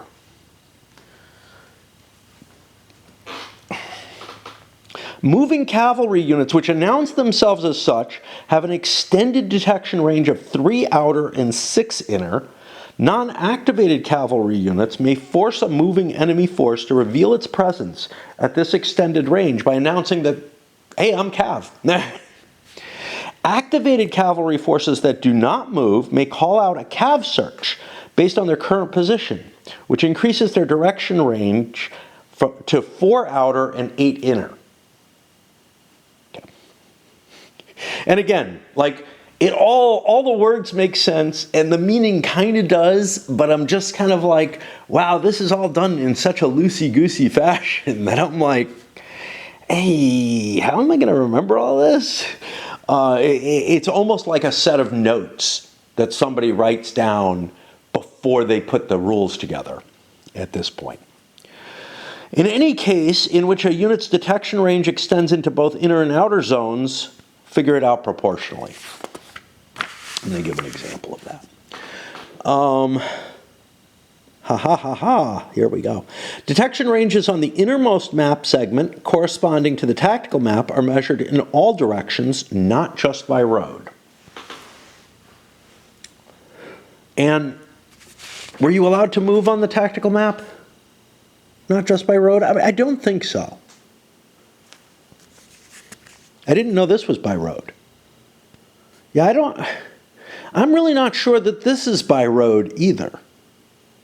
Oh no, it's in road hexes. Okay, good enough. Weird. The third set of DACs provided, we're running out of battery on this one too, provided in the counter mix should be, so they are aware of them, should be exchanged between players for use in marking positions of revealed enemy forces on the ops map. Now those are going to possibly run out of, it's possible that they may no longer tell you anything of interest. But basically we're going to have some flags. I may pull flags from another game to use because it is possible that you might want to use 3 DACs, although I think it's really unlikely. So we'll see if I need to. If an enemy force has been revealed, the moving force may continue to advance into the hex adjacent to the revealed enemy if it has sufficient movement factors. However, if both forces are in the inner map segment corresponding to the tactical map, movement must stop when the forces are 2 hexes apart. In the case of an infantry division, the counters representing the division are then deployed into battle formation by stacking them with the officer on top. Battle formation, again, being on the ops map. So we're not transitioning yet, right? We're in the middle of the TAC map, but we're not transitioning. If the enemy force has not yet moved, it may either move away or deploy in its own action impulse. If it has already moved for the turn, it must deploy into battle formation itself in the hex closest to the enemy force. In any case, at the end of the op movement phase, all forces within 2 hexes outer or 3 inner of a revealed enemy force must be deployed into battle formation. Cavalry forces are never forced to deploy for battle by adjacent enemy infantry, but must fall back 1 hex outer, 2 inner to avoid battle. Infantry may then follow up into the vacated hex. All right, time to swap. Okay, hey buddy, what happens if we end up running into each other and fight on the ops map? Realistically, most forces moving on the op map would be under orders to avoid bringing on an engagement. But things have a way of getting out of hand, and combat will likely occur between forces on a part of the ops map away from the area covered by the tactical map. The procedure for working out such combat is a simplified version of what's used in the tactical game. If revealed opposing forces on the ops map start a game turn deployed for battle within 2 outer, 3 inner, road-connected hexes of each other, they must conduct their activity for the turn in the tactical rather than the op movement segment of the action phase. They may not be given R&R, build, or march orders, and their DACs are subject to being burned. There are no zones of control or zones of influence on the op map, and adjacent enemies are not required to be attacked. There is no bombardment or counter battery fire. Combat on the op map is only possible between road-connected hexes, which is a little goofy, but like, it's to prevent you from having a Gettysburg-like battle out on this map. It's just to prevent it. The battle will happen on the tactical map for the most part, if there's going to be a battle. Once activated, such deployed divisions may move away from or become adjacent to the enemy unless they're under defend orders, in which case they may not move at all. But they stay deployed in battle formation, they may not attack unless under direct command or attack orders. I'm not absolutely sure that they can't be given march orders. How do they move without march orders? I guess directed orders. I guess they stay in battle formation or something. All right. When an attack has been declared, the defending division, unless under defend or attack orders itself, has the option of withdrawing before combat. The defender may withdraw up to 2 hexes outer, 3 inner, and it loses twice its DMF from its divisional morale. Cavalry forces suffer no morale loss by withdrawing before combat. The attacking divisions may then follow up if desired into the vacated hex, and must if they're under attack orders. Unlike in the tactical rules, on the op map, retreating before or receiving an attack counts as the defending division's own action for the turn, and its DAC is removed from the orders card if under direct command or attack orders. Otherwise, just discard it when you pull it from the URAC. Yeah, I guess it would be in the URAC. Okay, fair enough. Only the first side to move will cause combat, and defend orders do not force the enemy to attack. If the defender elects to stand, work out the combat as follows. Each side adds up all its involved infantry steps, counting all unit counters actually in the division. The front side counts as 2 steps, the reduced counts as 1. Each cavalry counter on the op map, including the officer, counts as 2 actual cavalry counters when figuring who made it to the battle.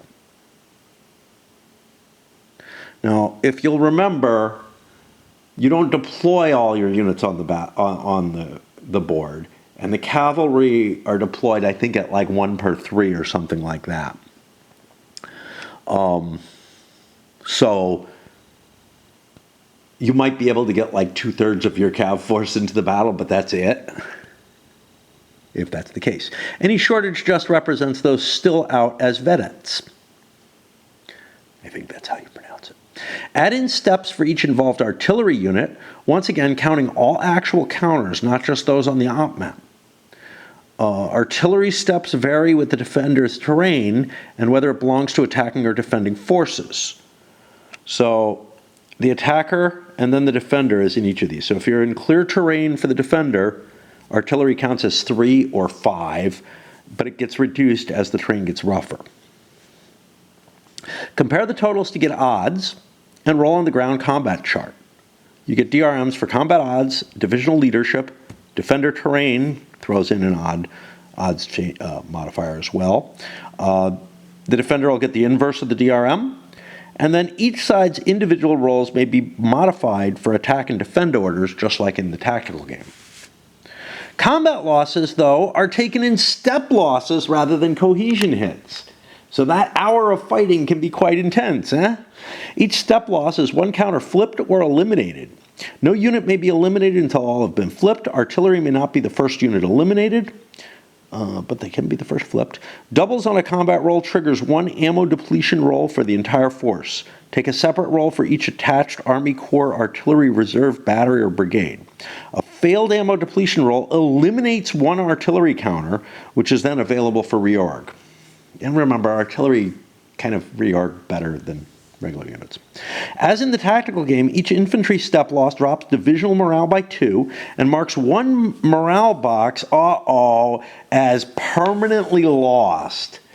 Ooh, we don't have any of those elsewhere in the game. I don't know how that's going to be. After taking any step losses, like my initial hash marks would have made more sense with this. I guess I could circle them or something. I don't know. After taking any step losses, both sides take a risk to the general check. The loser of the combat then retreats, takes a morale check, just like in the tactical rules, except the result applies to the entire division. Use the division leader's command rating and morale rating of the best member unit. A C hit, cohesion hit, called by the morale check, becomes an additional -1 DMF to the division's morale. So you're not going to do cohesion damage to these guys, but you might, knock out whole units. Combat between a division on the TAC map area, whether or not actually deployed on the TAC map, and a division deployed on the op map off the TAC map area is conducted as though both divisions were on the op map.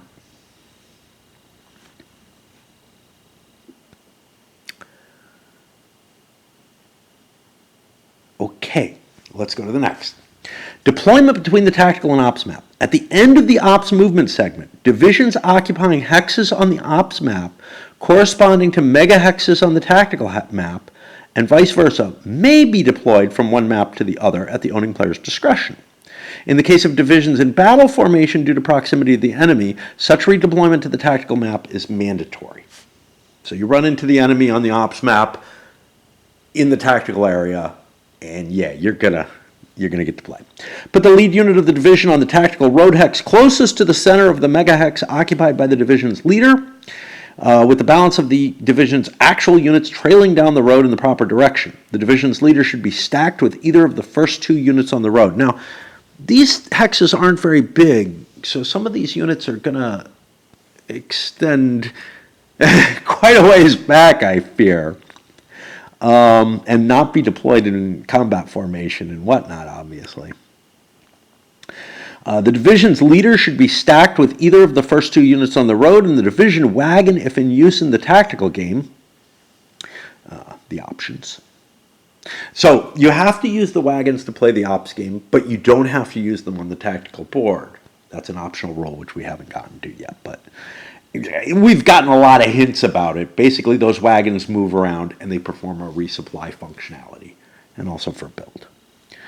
What do we got here? Units of the same brigade must be grouped together, but other than that, players are free to place their units on the road in whatever order desired. And if you want to follow General Heath's July 1st example and have your artillery in the lead, go right ahead. Sounds brilliant. In the case where 2 enemy op-map forces are deploying close to each other, both players should deploy the counters behind a box lid or other screen and then reveal them. That's not going to be a big deal. You could also do it non-simultaneously by using a die roll and leader rolls to see who sets up first. Deployment from the tactical map to the op map. To go from the TAC map to the op map, all units of the division would have to be on or adjacent to connected road hexes, regardless of the orders they had been under in the game turn. They would have to be capable of being given march orders if they stayed on the TAC map in the following turn. Put the counters on the op map. Division stacked in battle formation in the corresponding megahex on the op map, and then move out from there in the following turn. If already spread out in a road column on the TAC map, simply duplicate the unit's positions as closely as possible with the counters on the op map. Now, I am not, and then they say, hey, you're going to have to be honest. Yeah, no shit, it's double blind. But I am a little worried about some of the, hey, I don't have to call anything out if I'm somewhere. That does feel very, very, very loosely defined. Okay. Let us talk a little bit about this. I'm not sure I'm happy with the idea that I'm deployed in battle formation on the ops map, and then I end up in road formation out of that. That bugs me. I'm not sure why. I'm not sure what is going on there. But I gotta say, I don't like that. It does. Maybe it develops fine. But see, the thing is, it would make a lot more sense if the turns here were longer than the turns on here. All right. Then we go through the setup stuff, which we've already dealt with. The special restrictions, which are to prevent us from making it on the Gettysburg map during that first day and having battles during the first day. Why are we playing the first day of the game? I don't know. I don't know why we're playing the day before the battle necessarily. But it does give some more opportunity to move about. So it's got to be good. Okay. Where do we go from here? We have Jeb Stuart. All right, let's talk about Stuart. And then I have to go down and do some raid. So Stuart's riding around doing crappy shit. And there's a lot of commentary about that. Unfortunately, most simulations covering the Gettysburg campaign give the Confederate player far too much information and control regarding a force that, as far as Lee was concerned, had simply written off entirely. Okay, so at the start of the ops game, the Union player places Stuart's counter on the S space on this. Now this map and this map are slightly different printings. However, they both have this, which I find weird. Like, this one has a gray border around it, this one has a blue border around it. I'm assuming all the terrain is exactly the same. I just find it really odd that they chose to do two separate printings and whatever complexity is involved in that and include this track on both of them when it's only supposed to be on the Union one. Just, I find it weird. Okay. Where are we? Right. At the start of the administrative phase of each full daylight game turn, the Union player rolls 2 dice to see where Stuart possibly makes an appearance that turn.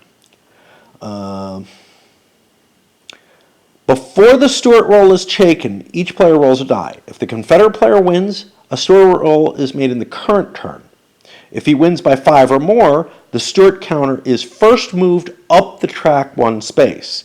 If the Union player wins, no Stuart roll is made in the current turn. If he wins by 5 or more, the Stuart counter is moved down 1 space. If the roll is tied, a Stuart roll is made unless there was one in the previous turn. We can flip Stuart to indicate that he's been moved or something like that, but because that's going to be hard for me to remember, I think. Stuart location roll. The Union player rolls 2 dice modified by the DRM of the box currently occupied by the Stuart track. And this is where it's kind of useful. You may not know where Stuart is as the Confederates, but you have some idea of what the modifiers might be, or something. You have some information. You actually probably know where he is. Now, the Union player rolls the dice. There's also a DRM equal to the current day's date, if in July. There it is. I wonder where. Okay, I see it. Each day has an S on it. So like S plus 3. July 5th doesn't have one. So if Stuart doesn't show up by the 5th, man, he has gone to Boston or something. I don't know. Wow, we're almost out of battery on this one too. Damn it. Okay. The resulting number determines the location of where Stuart and company may be that turn, which must be called out by the Union player. Note that the possible locations, as shown going from low to high on the Stuart chart, are arranged in an arc from southwest to northeast. Okay, I do not see that here, which means maybe there's a Stuart chart in the game. There we go. All right. We got a die roll that goes up to 22. All right, so it tells you where he may be. Oh, God. If the location rolled is within 2 outer, 3 inner zone road hexes of a Union unit of any type, Stuart has run into trouble and has detoured in order to save his captured wagons. Damn. This battery's dead. Oh, all right. Move the Stuart counter down 1 space on the track. In the future, all locations below the one just rolled on the Stuart counter are considered to be a no-contact reroll. However, a natural roll of 2 or 3 always counts. If the location rolled is within 2 outer, 3 inner zone road hexes of a Confederate leader or unit of any type, Stuart's counter is given to the Confederate player who places it on his ops map in the indicated space. Starting with the following game turn, Stuart may be moved normally. It doesn't look like he has to make an arrival roll or any, whatever the rolls are for that kind of shit. If both the above applies, only the Confederate result counts. I.e., if he makes it close to Confederate units, he's fine. If the location rolled is not within the detection range of either side's units, the result is simply no contact.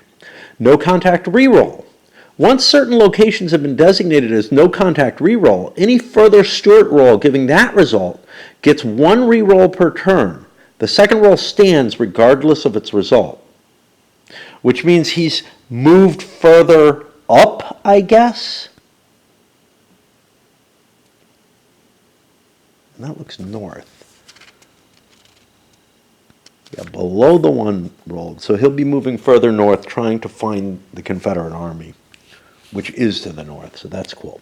Regardless of DRMs of previous turn, a natural die roll of 2 or 3 always means that at some crucial point in his journey in Virginia, Stuart has realized the problems ahead of him and turned back to follow Lee's alternate orders.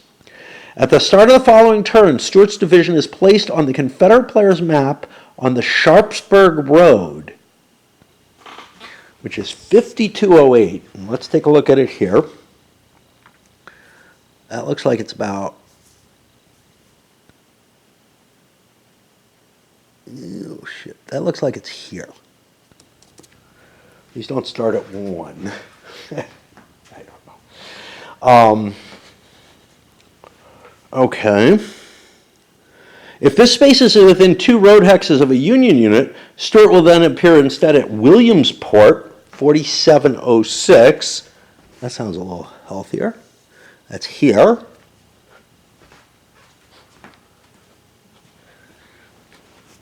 Oh, good, he's following orders. If both of these are blocked, this option is no longer available to Stuart. Treat rolls of 2 or 3 as no contact reroll for the rest of the game. So he makes an attempt and fails. And then goes back to the standard rules. If Jones and Robertson's brigade have not, now it's placed on the map. It's not that he's trying to find his home there. And that's these things down here, so it's not that bad. Okay, let's keep looking. If Jones and Robertson's brigades have not yet appeared, they will come on the board reattached to Stuart's division. This result only applies on a natural 2 and 3. If the result is a higher roll, with a minus DRM treated as a no contact reroll. So you have to naturally roll the 2 or 3. And that's with 2 dice. Yeah, I need to pull this battery. Of Stuart. Due to the exertions of the previous 2 weeks, when Stuart's division is finally placed on the map, its starting morale level is shaken. The exact number of boxes marked below the shaken line is determined by a die roll secretly taken by the Confederate player. 2 dice divided by 2 rounded up. Below shaken.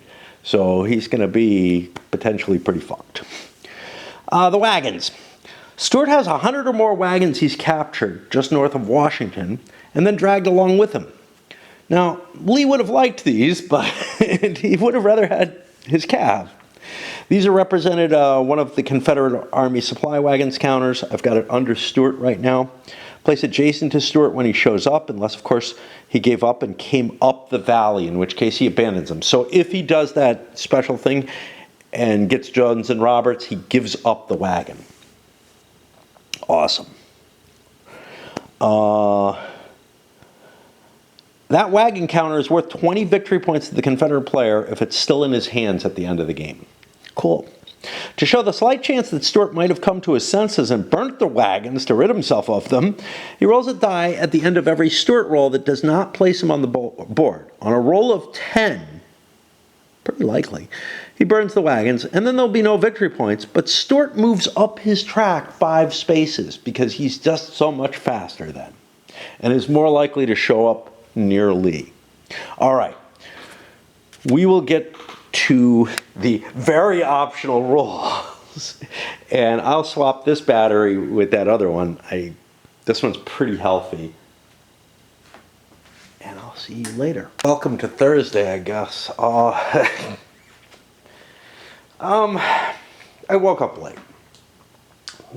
Not late like it is now, but within a couple hours of when I had to play Raid. And too late for me to go out and do anything, but not so late that I couldn't sit out on the porch, read a little bit, and get myself nice and toasty drunk. And then play Raid, and then took a nap. And so I'm here on Thursday instead. All right. On to the optional rules, especially the very optional mass bombardment, which I'm going to leave in place because I actually don't think it's possible to do the July 3rd bombardment without these rules.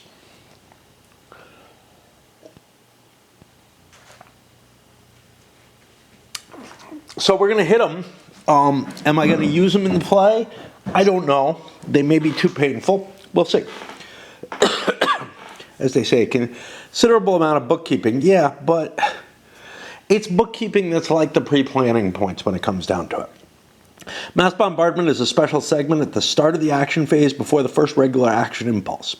This happens regardless of which player has initiative. If both players have mass bombardment impulses scheduled for the current game turn, the player with the initiative goes first. If there's multiple mass bombardment impulses scheduled for both sides, they're rolled for in the same way as regular action impulses after that. Great, whatever. Each side can have a maximum of 3 of these in a single game turn. Yeah, we'll see. But I have the feeling I'm probably just not going to do any, but I should have the rules, so I should let you know what they are.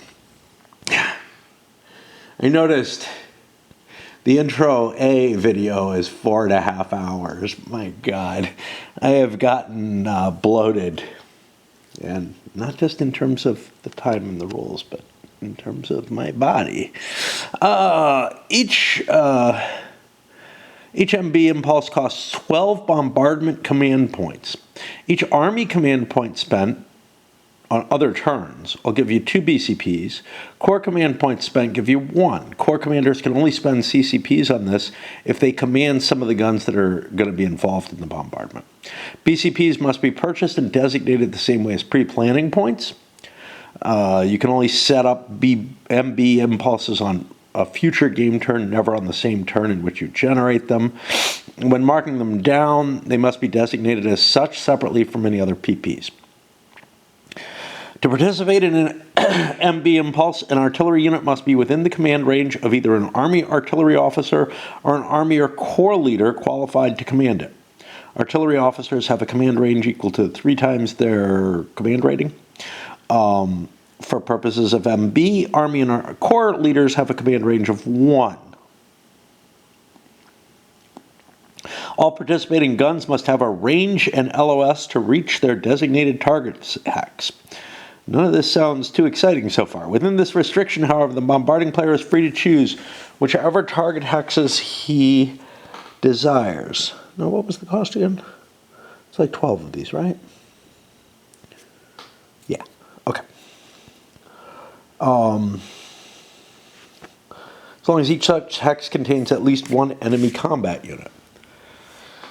Total bombardment strength of all the artillery units participating using their extended range strength, which is 0.5 their combat strength. Divide this total by 24, rounding up, to determine the number of target hexes which may be designated. Each such target hex must be within the range and LOS of at least 18 of the bombardment SPs of attacking artillery to qualify. 18 means 9 of those points. I don't know. You know, like there's this weird math thing going on, and I have no idea what it's going to result in, right? And that's part of the problem, is I may spend lots of these points, but not have enough artillery to have the effect that I expect. All right. Divide the total by 24, rounding up. So that means, like, it's just rounding up as opposed to rounding up on 0.5 or anything like that. It's just rounding up. So that's, now you're dividing the total of half their strength to try and see what you've got, but you're going to really be like generating, I don't think it's going to generate a lot of points, but let's say an artillery unit has, I don't know, I guess an average, let's say it has 8 strength points, which is probably on the high end. I'm probably thinking 6 or 7. 7 is probably the right amount. I'm seeing 8s and 7s and whatnot. But there's also lower ones. So let's say it's 8 per. You would need to get more than 1 point, right? 48, which would be 6 guns, to get more than 1 hex of firepower.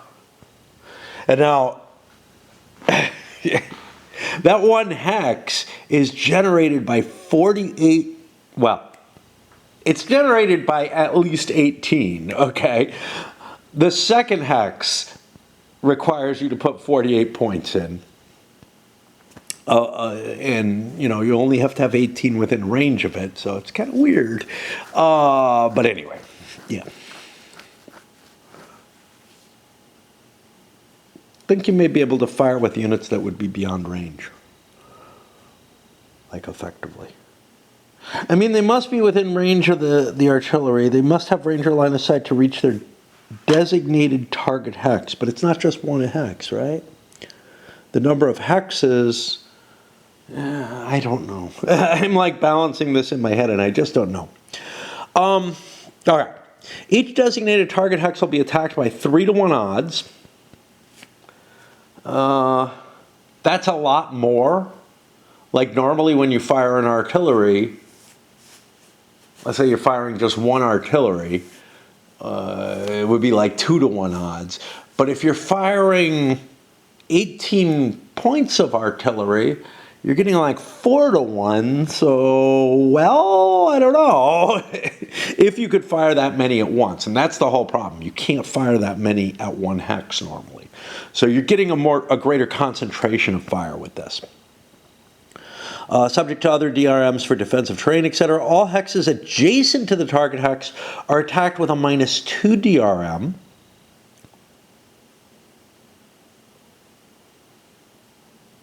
Now, whether or not they are within range or LOS of any bombarding artillery units. All artillery units taking part in the MB are flipped over to their committed side, so you can't fire them again. Although you can, because there's weird shit going on with the counters. Maybe, maybe not, because you may have to have moved them.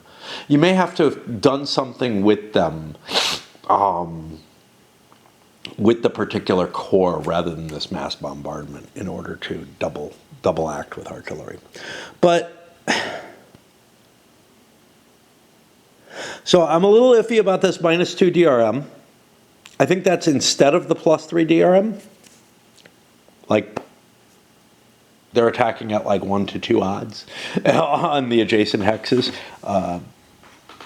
as opposed to they have the +3 and the -2. It doesn't look like that's being stated. But beyond enabling artillery units to take part in NMB, no officer's rating is used as a die roll modifier. After all the mass bombardment rolls have been made for the impulse, any enemy artillery qualified to do so can conduct counter battery fire, and this commits them in the process. Those units which engage in counter battery fire are ineligible to participate in any mass bombardment scheduled for their own side in the current turn. The reverse is also true. Artillery that participate in a mass bombardment cannot counter battery. After any counter battery fire, all artillery units that participated must make a check for ammo depletion. So there's an assumption that the doubles thing happened. You're firing a lot of ammo here. A roll of 9 or more on 2d10 is required to pass the check. A really weird wording here, right? Like, you're making a check for ammo depletion. Do I pass my ammo depletion check? What does that mean? It means you don't run out of ammo. But remember, ammo depletion is just a cohesion hit. It doesn't really hurt the artillery too much to take one. So it's not like, it doesn't give the kind of ammo expenditure that this kind of firepower feels like it should. If you're thinking like in the Terrible Swift Sword example or something where you are tracking all the ammo and everything. You got this amount of massed fire going, over the course of an hour, which would be 3 turns there. 3 turns of massed fire from that many units, that's going to have their firepower for Confederate units, which is what we basically think of, which means they could do 2 turns of this, and then you're out, and you had better have your artillery wagons up there in order to move the ammo otherwise.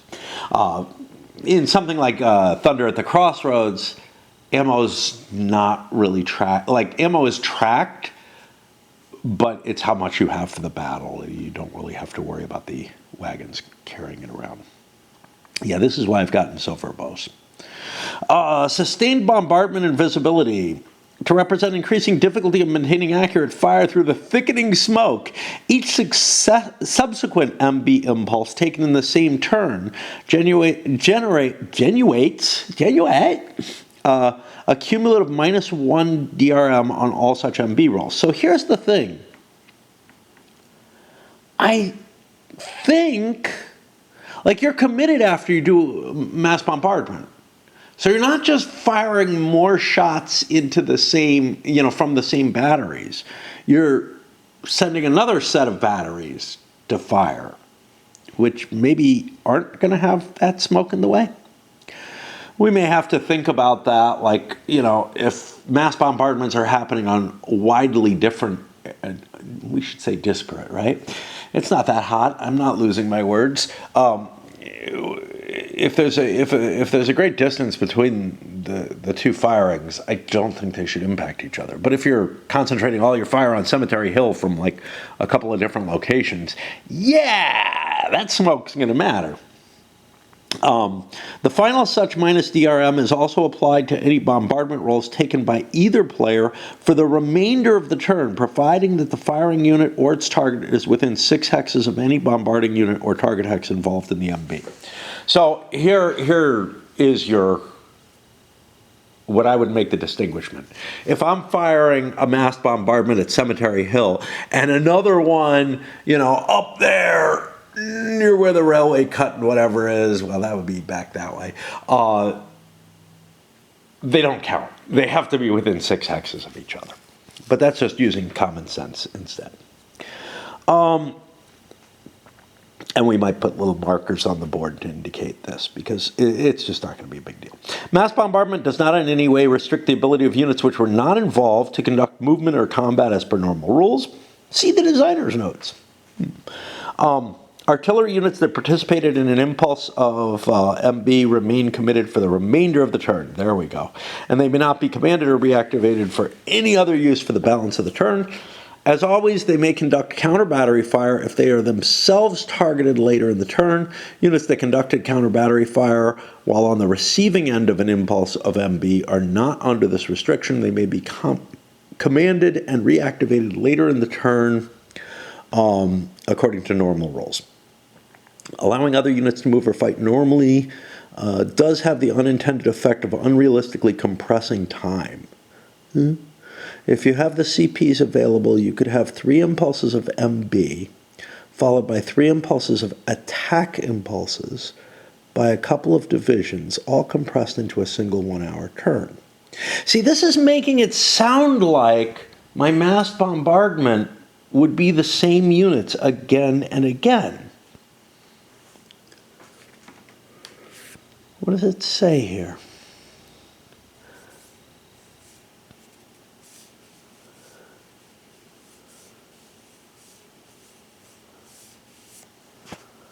When does it say they become committed?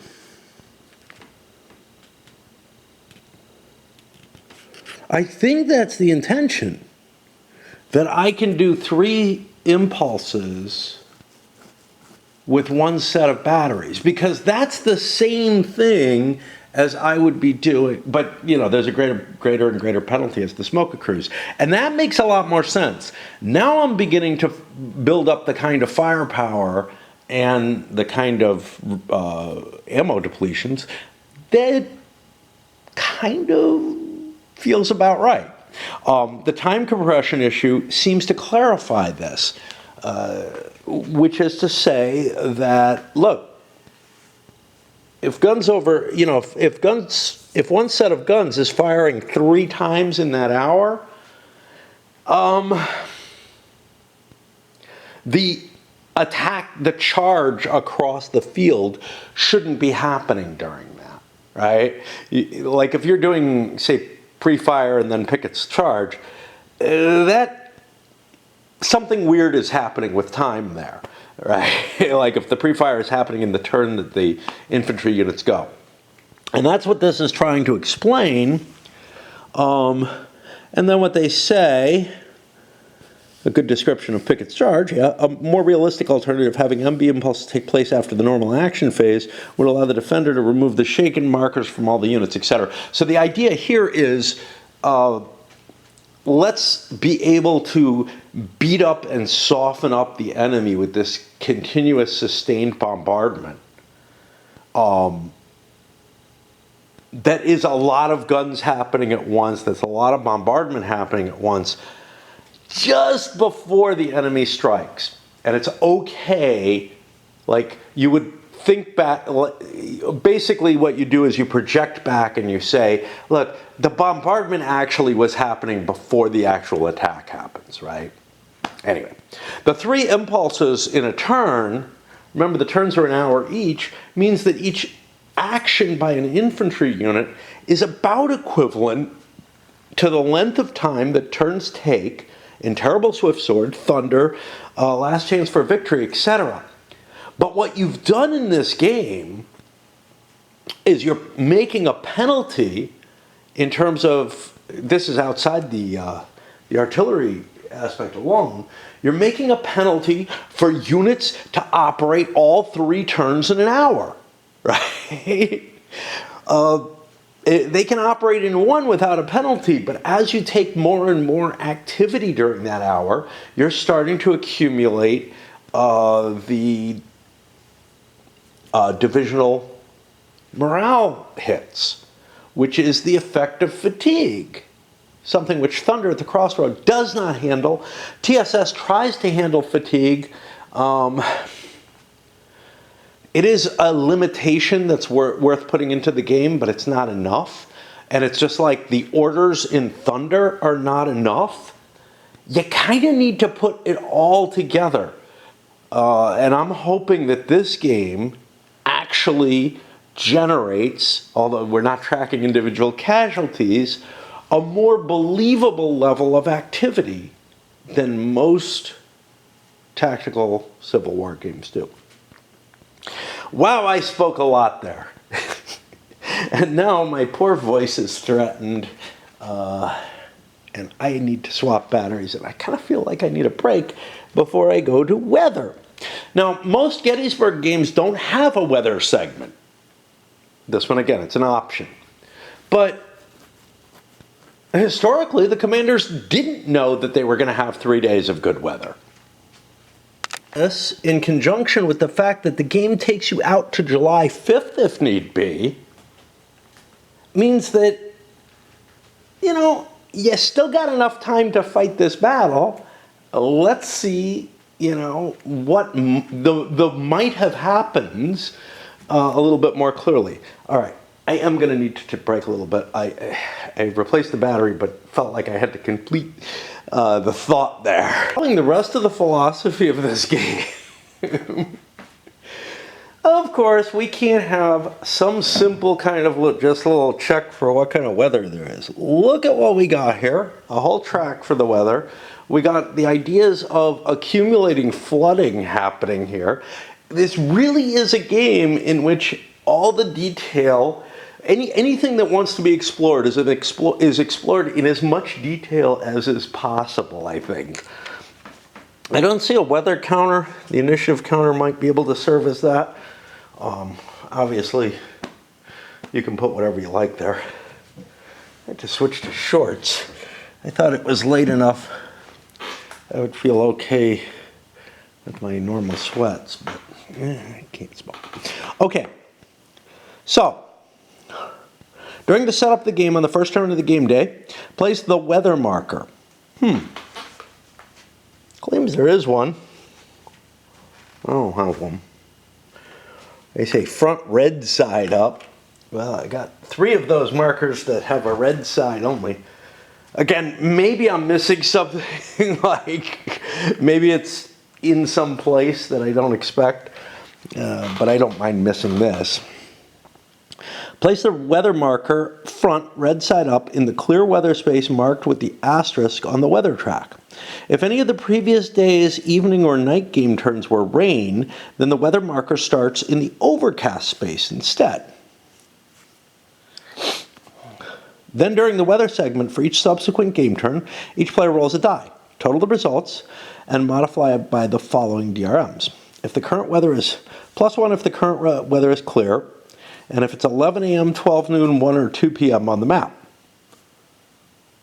Sun is likely to chase away the rain. We're talking, high summer here.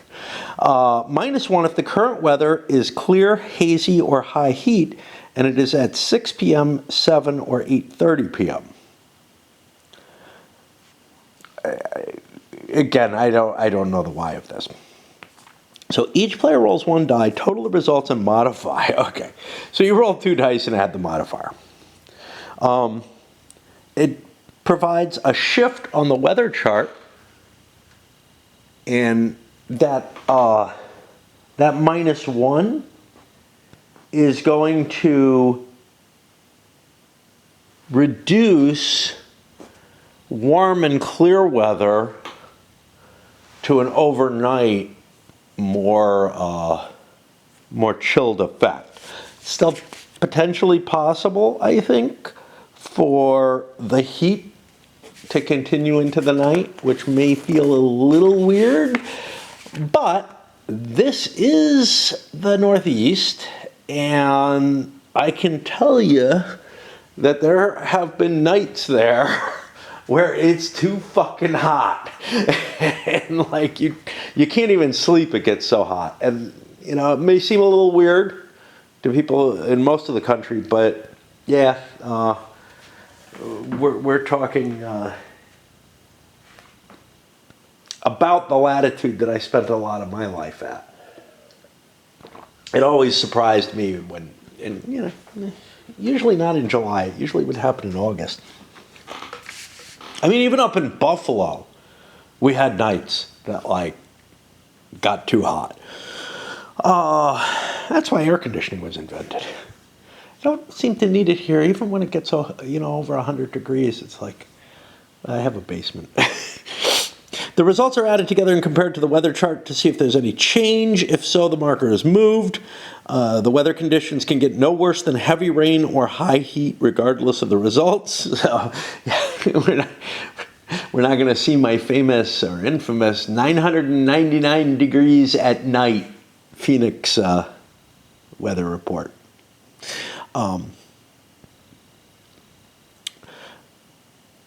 If the weather marker is currently on either of these spaces and the result indicates that it's going to get more in that direction, you flip the marker to its black side. This acts as a second space of that type, making it harder to reverse, but it just saves some space on the track. Okay, what are the effects? Well, these mix in, and these are actually covered in the artillery. They're covered in other places because lighting is in effect until we get down here into the flooding. So low light, light rain, overcast, hazy, high heat have an effect on artillery. Night, heavy rain, and combination of light rain and low light, whatever, end up also reducing the ranges of artillery, putting DRMs in place, etc. This is a good reason why you might end up delaying your mass bombardment.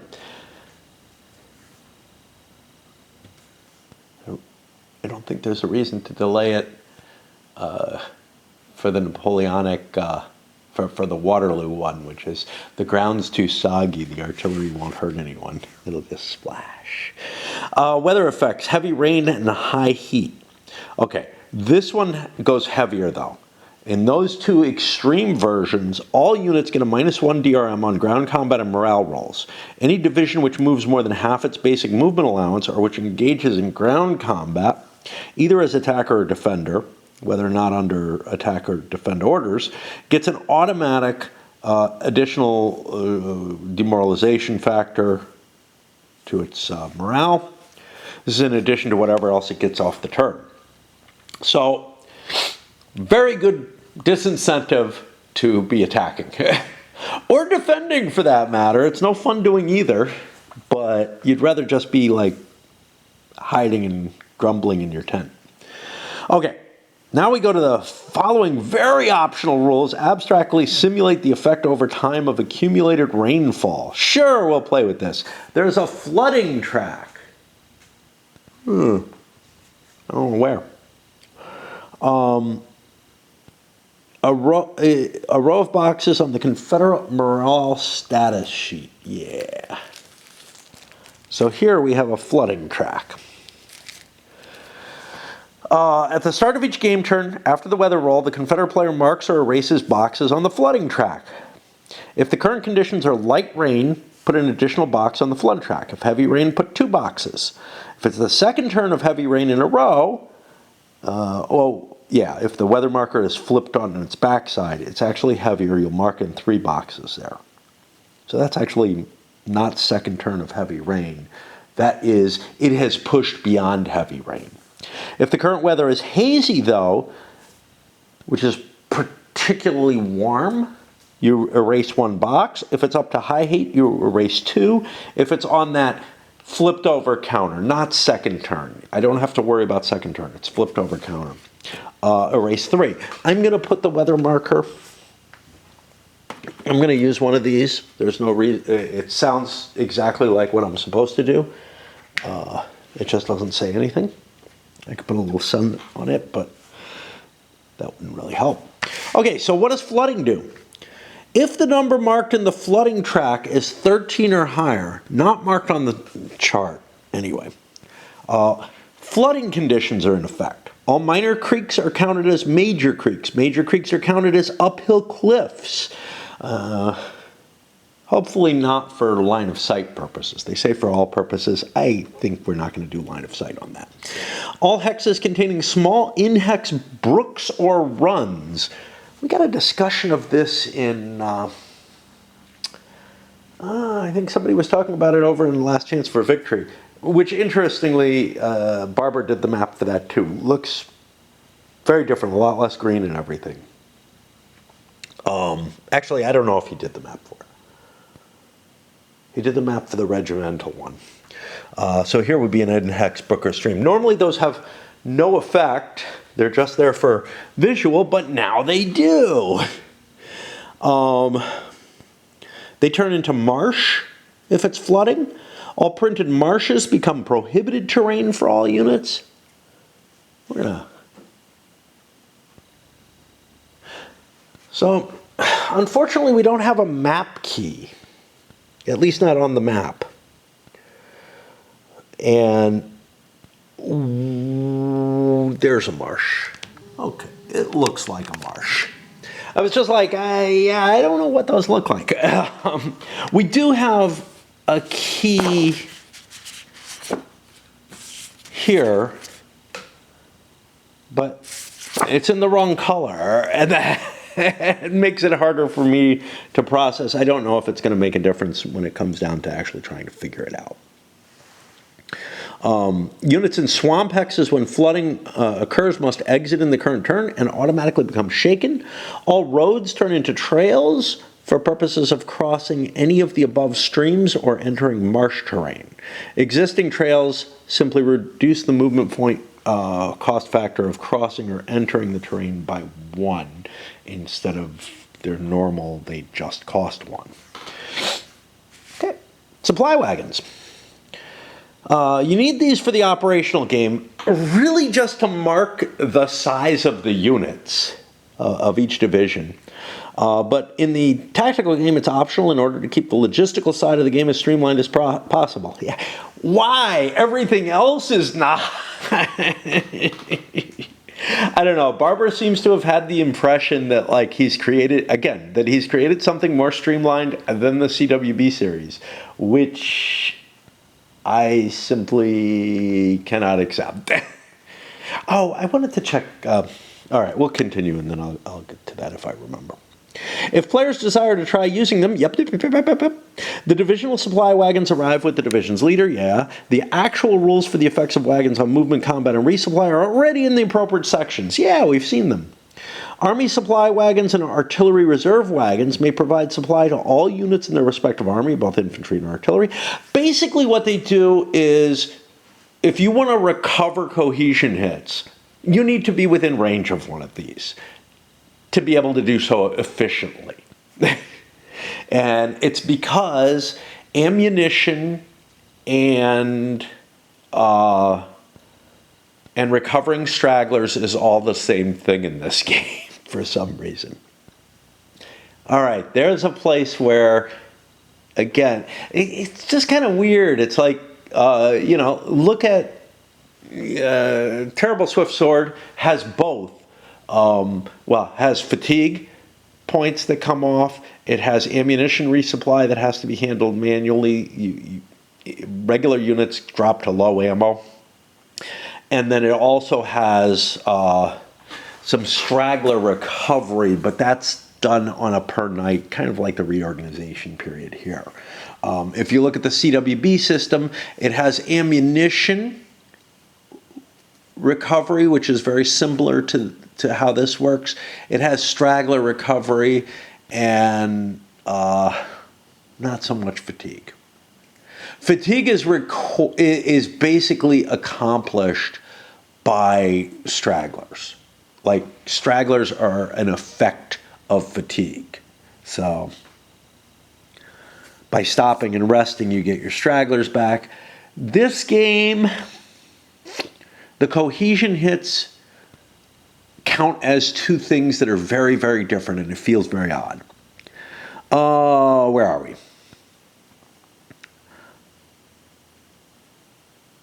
Army level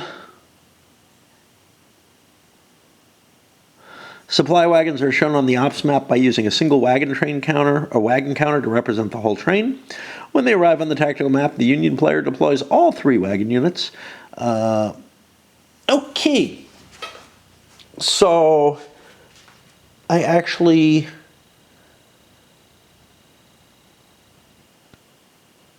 should not have the artillery reserve spread out the way I did. That's the actual artillery. Where did I put my wagons? Yeah, I have all my wagons on the map in the same place. All right, 1 counter is sufficient. I thought I needed 3 to represent it. The Union player deploys all 3 when the Confederate player deploys only 2, which is weird because I have 1 over there, 1 over there, and 1 on the Stuart counter. I don't actually have 2 together in the same place. So I'm going to deal with them spread out the way they are and just cope with that. That 3rd one, should it be tactical? I don't know. The 3rd Confederate wagon only appears in the variant supply train if the variant supply train has been rolled for. The variant supply train may be that one, 16.10.1, which is weird because, again, I was supposed to use, yeah, that's, so the one on the map over there is actually 2 Army train counters. Stuart has his wagon train 2, though. And I don't, there's like 1 extra wagon train. There's 1 counter missing, essentially. Not like I'm not missing it. It's just the game requires that you have 4, I think, essentially. Or maybe they double counted 1 of them. But anyway, we will get to that when we get to it, whatever it means. There's a good chance either that one or Stuart doesn't show up, in which case that one is 2 counters. And we can always put a 2nd counter somewhere. Right. In the tactical game, the Union artillery reserve wagons arrive. It tells you when they happen. When Robertson's brigade arrives, roll a die on a roll of 9 or 10, bringing on the variant Confederate supply train with him. That sounds different from the rules we faced earlier. I don't know which we'll do. Whichever one I remember, remember to look at, which is probably the earlier one. Once the variant Confederate supply train counter has been moved to within 2 hexes of either of the other Army supply train. Okay, so now this is fucked up. The Confederate Army morale loses 15 demoralization points. So here's why it's fucked up. They seem to be conflating that supply train with the one that's with Stuart. They're putting the same kind of rules in place there. I don't know what I'm going to do about that.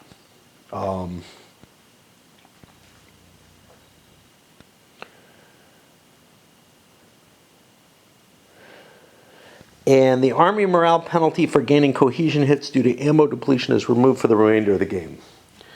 So that counter may be this counter. It may be that it's just handled in 2 different ways and they're not right. So let's look at what they say here. So the Stuart table, the Stuart captured wagon train,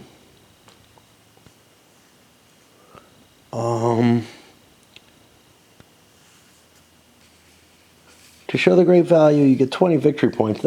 That's not here. No, this is 15 demoralization points. Yeah, that wagon isn't part of it. This wagon fixes Confederate supply issues. So what I think I should do, is that wagon over there is 2 wagons. This one creates some supply. It alleviates some supply issues if I get that 3rd wagon train in. This 4th one isn't really a supply wagon. This is stuff that that Stuart has gathered up and captured. And I think that's the end of the road.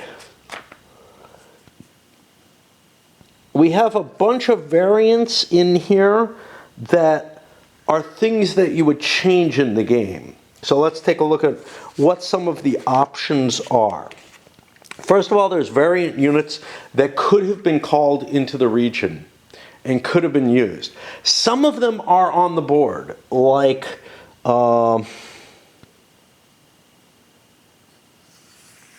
Huey and whatnot,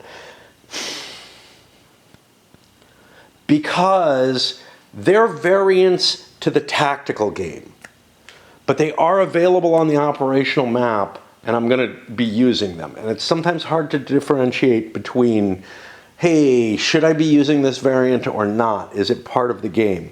This is part of the problem I have. So like the standard one is free in the ops game, which makes me think that it should be nearby, but these two huge regiments from Standard's Vermont Brigade spent the battle guarding some of the Corps' wagons in Maryland. Maryland's not on the map. I feel like there has to be, you can't just throw extra units into the battlefield and say you're fighting the historical situation. Those were not on this map. They weren't available to Meade. Could he have called them up? Probably, but, you know, some of these others are also similar to that in a lot of ways. So I've kind of made a decision on those. Likewise, the Confederates have some as well. Most of theirs are really kind of far-fetched. It would have been really expensive in terms of maybe other theaters, but also just defending Richmond and whatnot for pulling some of these forward, especially the D.H. Hill one. Some of these others, like Buckner, you're pulling them from Knoxville. Okay, you know, but that's not Gettysburg. All right, variant leader counters. Hey, the Union Army could have been commanded by Hooker, could have been commanded by Reynolds. No option for Grant, but probably Reynolds is a good substitute if you wanted to say, hey, maybe Grant arrived earlier too. Confederate leadership. All right, we may play with one of these because the Confederate leaders sucked at Gettysburg. They were really, really problematic. This was not anyone's finest day at all.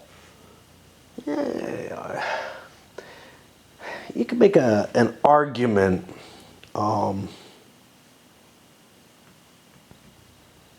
like the overall, throughout the course of the battle, it was not anyone's finest battle, right?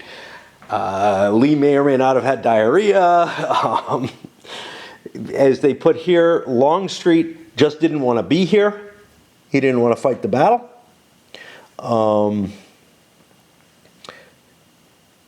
Now they say Ewell's performance up to the evening of the 1st equals anything Jackson might have done. The rest of the battle had him rivaling his old commander's performance at the 7 days. If you recall, Jackson does not engage very much during the 7 days.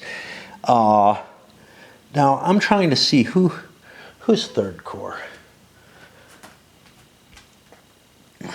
A.P. Hill. So yeah, I was going to make an argument that Hill actually did pretty damn well on day 1. But Hill was ill throughout the battle, and you almost have to look in the credits to realize he was actually there. Okay, but his corps did a pretty good job throughout day 1, but then it kind of didn't as well. So what is the option here? Instead of using their printed command ratings, at the start of every turn, roll a die for each of Lee and the senior officers. Divide the result by 3, and this will give you a 0 to 3 for that officer's CR for the current game turn. This gives the Confederates a shift of 1 level of victory, which doesn't feel right? Like, I understand balancing considerations. I guess it's just that, like,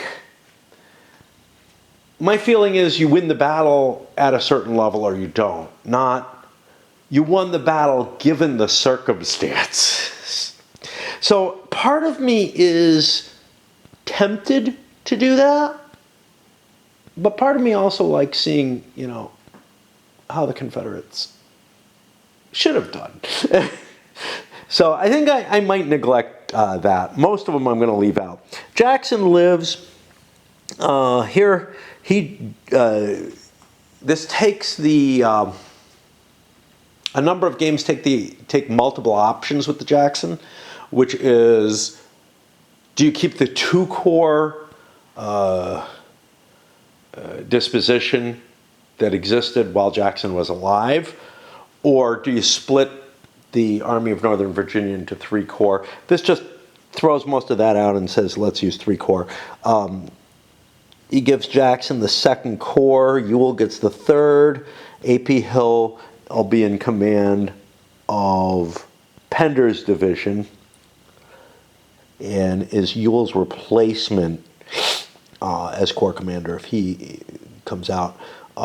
Jackson will be immune to any of the Confederate leadership problems if you're playing with them, because if you're going to dig them up, he might as well be in good shape.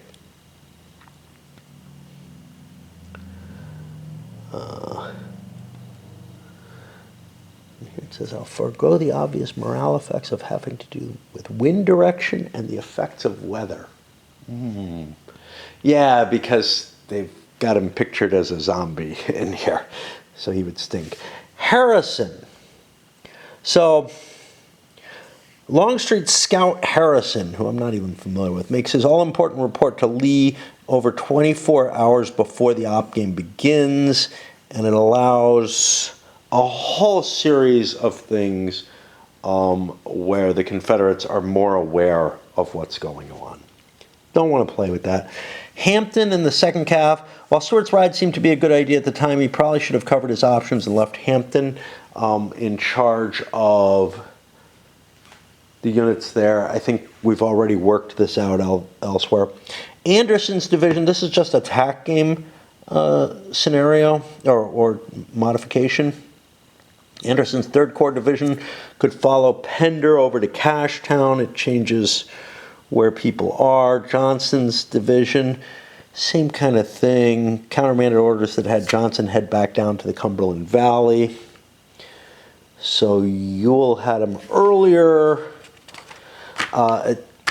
Unlike a lot of games, there is some historical commentary, which I think, I don't know what he gives credit for this, but the designer himself doesn't write any of it. And it's fairly limited, and honestly, if you're playing this game, you're probably so deep in the hobby that, and so deep into Gettysburg in particular, that chances are you've read some pretty detailed and good historical notes within other games. If you haven't, really gotten into the campaign and, read books on it itself, which is probably, more likely than not for most of us.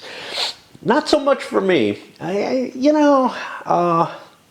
was big in the ACW very early in my wargaming period. And I'm trying to remember, I don't, we're talking about, 78, somewhere around there. And I don't think I read a whole hell of a lot of sort of the military history stuff. I read overviews and things like that, and I was interested in the broad strokes, but I wasn't really interested in, how did you get to X on the campaign. I actually read one recently that I enjoyed, not for Gettysburg, for, Jesus, what was it? I don't remember what battle it was. I did a review on the book, or whatever my little discussions are. A viewer sent it to me. I found it really enjoyable. I might have kept it and thrown it back there, or I might have decided, yeah, it's interesting, but do I really need to hold on to a history book on this one, one campaign? It was on the campaign going south into Arkansas, out of Missouri after, yeah. Anyway, designer's notes mostly are dealing with the tactical game. Uh-oh, got to swap. And it's kind of interesting.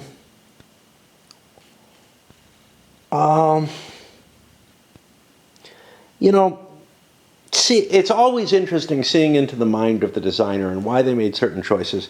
It's also kind of interesting to see what he called out as his choices. In a lot of ways, the big one, the one that draws me to the game, he doesn't even really discuss. But he does discuss about a bunch of stuff about the tactical design itself. And in a lot of ways, he's very convincing. Stuff like facing, the zones of influence, why the design is the way it is. And it's very interesting. I think I've tried to give, my discussion about it, the contributing and supporting fire. Look, this has to do with the fact that the game is pulsed using, a chit draw type mechanism, where it wouldn't make sense for a unit not to be supported by the units near it. When you get to the systems that I'm more familiar with, the TSS, the CWB stuff, everything's all operating at once, so that support is baked into the fire combat tables and everything. You don't really have to worry about the fact that, I don't know. It really is the fact that you're using a chit pull that requires that goes in here. I'm looking to see if there's anything else that was really exciting. I mean, he goes into different iterations he had. So like he had multiple ratings for leaders. That makes sense, right? I'm always in favor of that, largely because I would argue that there were leaders like Hood who were really, really good at some things, but not necessarily as good at others. Notably, I guess the big differentiation is tactical capability, absolute leadership, right? To me, those are kind of one thing. And then there's another thing, which is the ability to follow orders under this current structure. And that second one is not being differentiated in any way. Given though that the player is making all the decisions, you don't have like written order acceptance or anything like that. How do you differentiate between what the leader's doing on his own initiative and what the overall command's giving him? How do you differentiate between, essentially following the orders that you were given and taking advantage of opportunities? All of that's being taken care of in a kind of abstract way. A way that I kind of miss sort of the more detail that, say, CWB gives on the leadership side of things, which is that I'm sending you an order, are you going to follow it? And then making checks to see if you can react within the situation. All the same, in all of the games, there's sort of I'm in control of all the pieces and sitting at a God view. It's really hard to avoid that. You know where your own pieces are. You know what threats they're facing, etc. The only real question there then is how much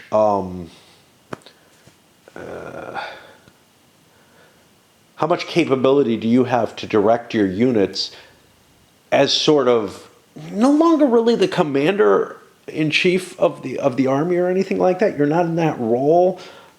although maybe you're mostly in that role, but you're not in that role exclusively because you end up zooming in and making an initiative role or whatever. So you could kind of make the argument that, look, if you're not actually the commander-in-chief, if you're not in command, like Avalon Hill used to tell you, what you are more is kind of a spirit of your side's army or something, directing the actions and whatnot. And, you know, it's a view that I have a lot of trouble coping with, but I think it's the view that you almost have to take in nearly every war game that's out there. Argument about, you know, just the design choices, the cohesion hits, etc. The differentiation of the command points, why Corps could keep command points and armies can't. It's because the Army command points that are used as pre-planning are really are telling and providing resources ahead of time to the Corps, whereas the Corps can collect up and prepare for a big push all at once. Stuff like that. Some of it's kind of hand-wavy, but you get to see the designer's vision in a game that really, even at the tactical game level, maybe especially at the tactical game level, is a very, very different creature than I think anything else you see out there. And that leads me to, maybe I mentioned this before. I know it was on my mind, but maybe not when I had the camera in hand. But maybe just the concept of like being a graphic designer, who's interested in the hobby, no question. You know, I mean, he's not just making maps, although this is the only game he designed. But I'm sure he had influence on other games, probably did some playing and whatnot. You can't write something like this if you're not in the hobby, right?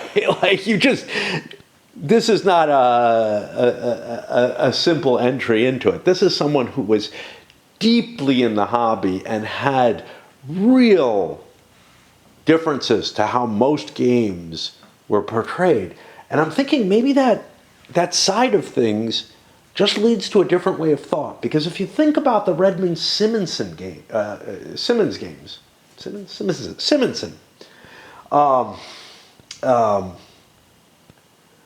some of them are just so fucking weird. And there's one right there, Sorcerer. He had a tendency, like, he didn't just step in and say, yeah, I'll make these little changes and whatnot. Yeah, he came in with this just completely different viewpoint from what, I don't know, you know, either the Dunnigan side of things, where in a lot of ways, outside of Charles Roberts, he's kind of defining the hobby, right? You know, at least one segment of it. But then, you know, a lot of people kind of come after him and follow some of his design decision, his concepts and whatnot. Well, mainly in the rules organization more than anything else. And, you know, I mean, you look at somebody like Dean Essick, who I love the work he's done and everything, but I don't think it's as different as this is, you know?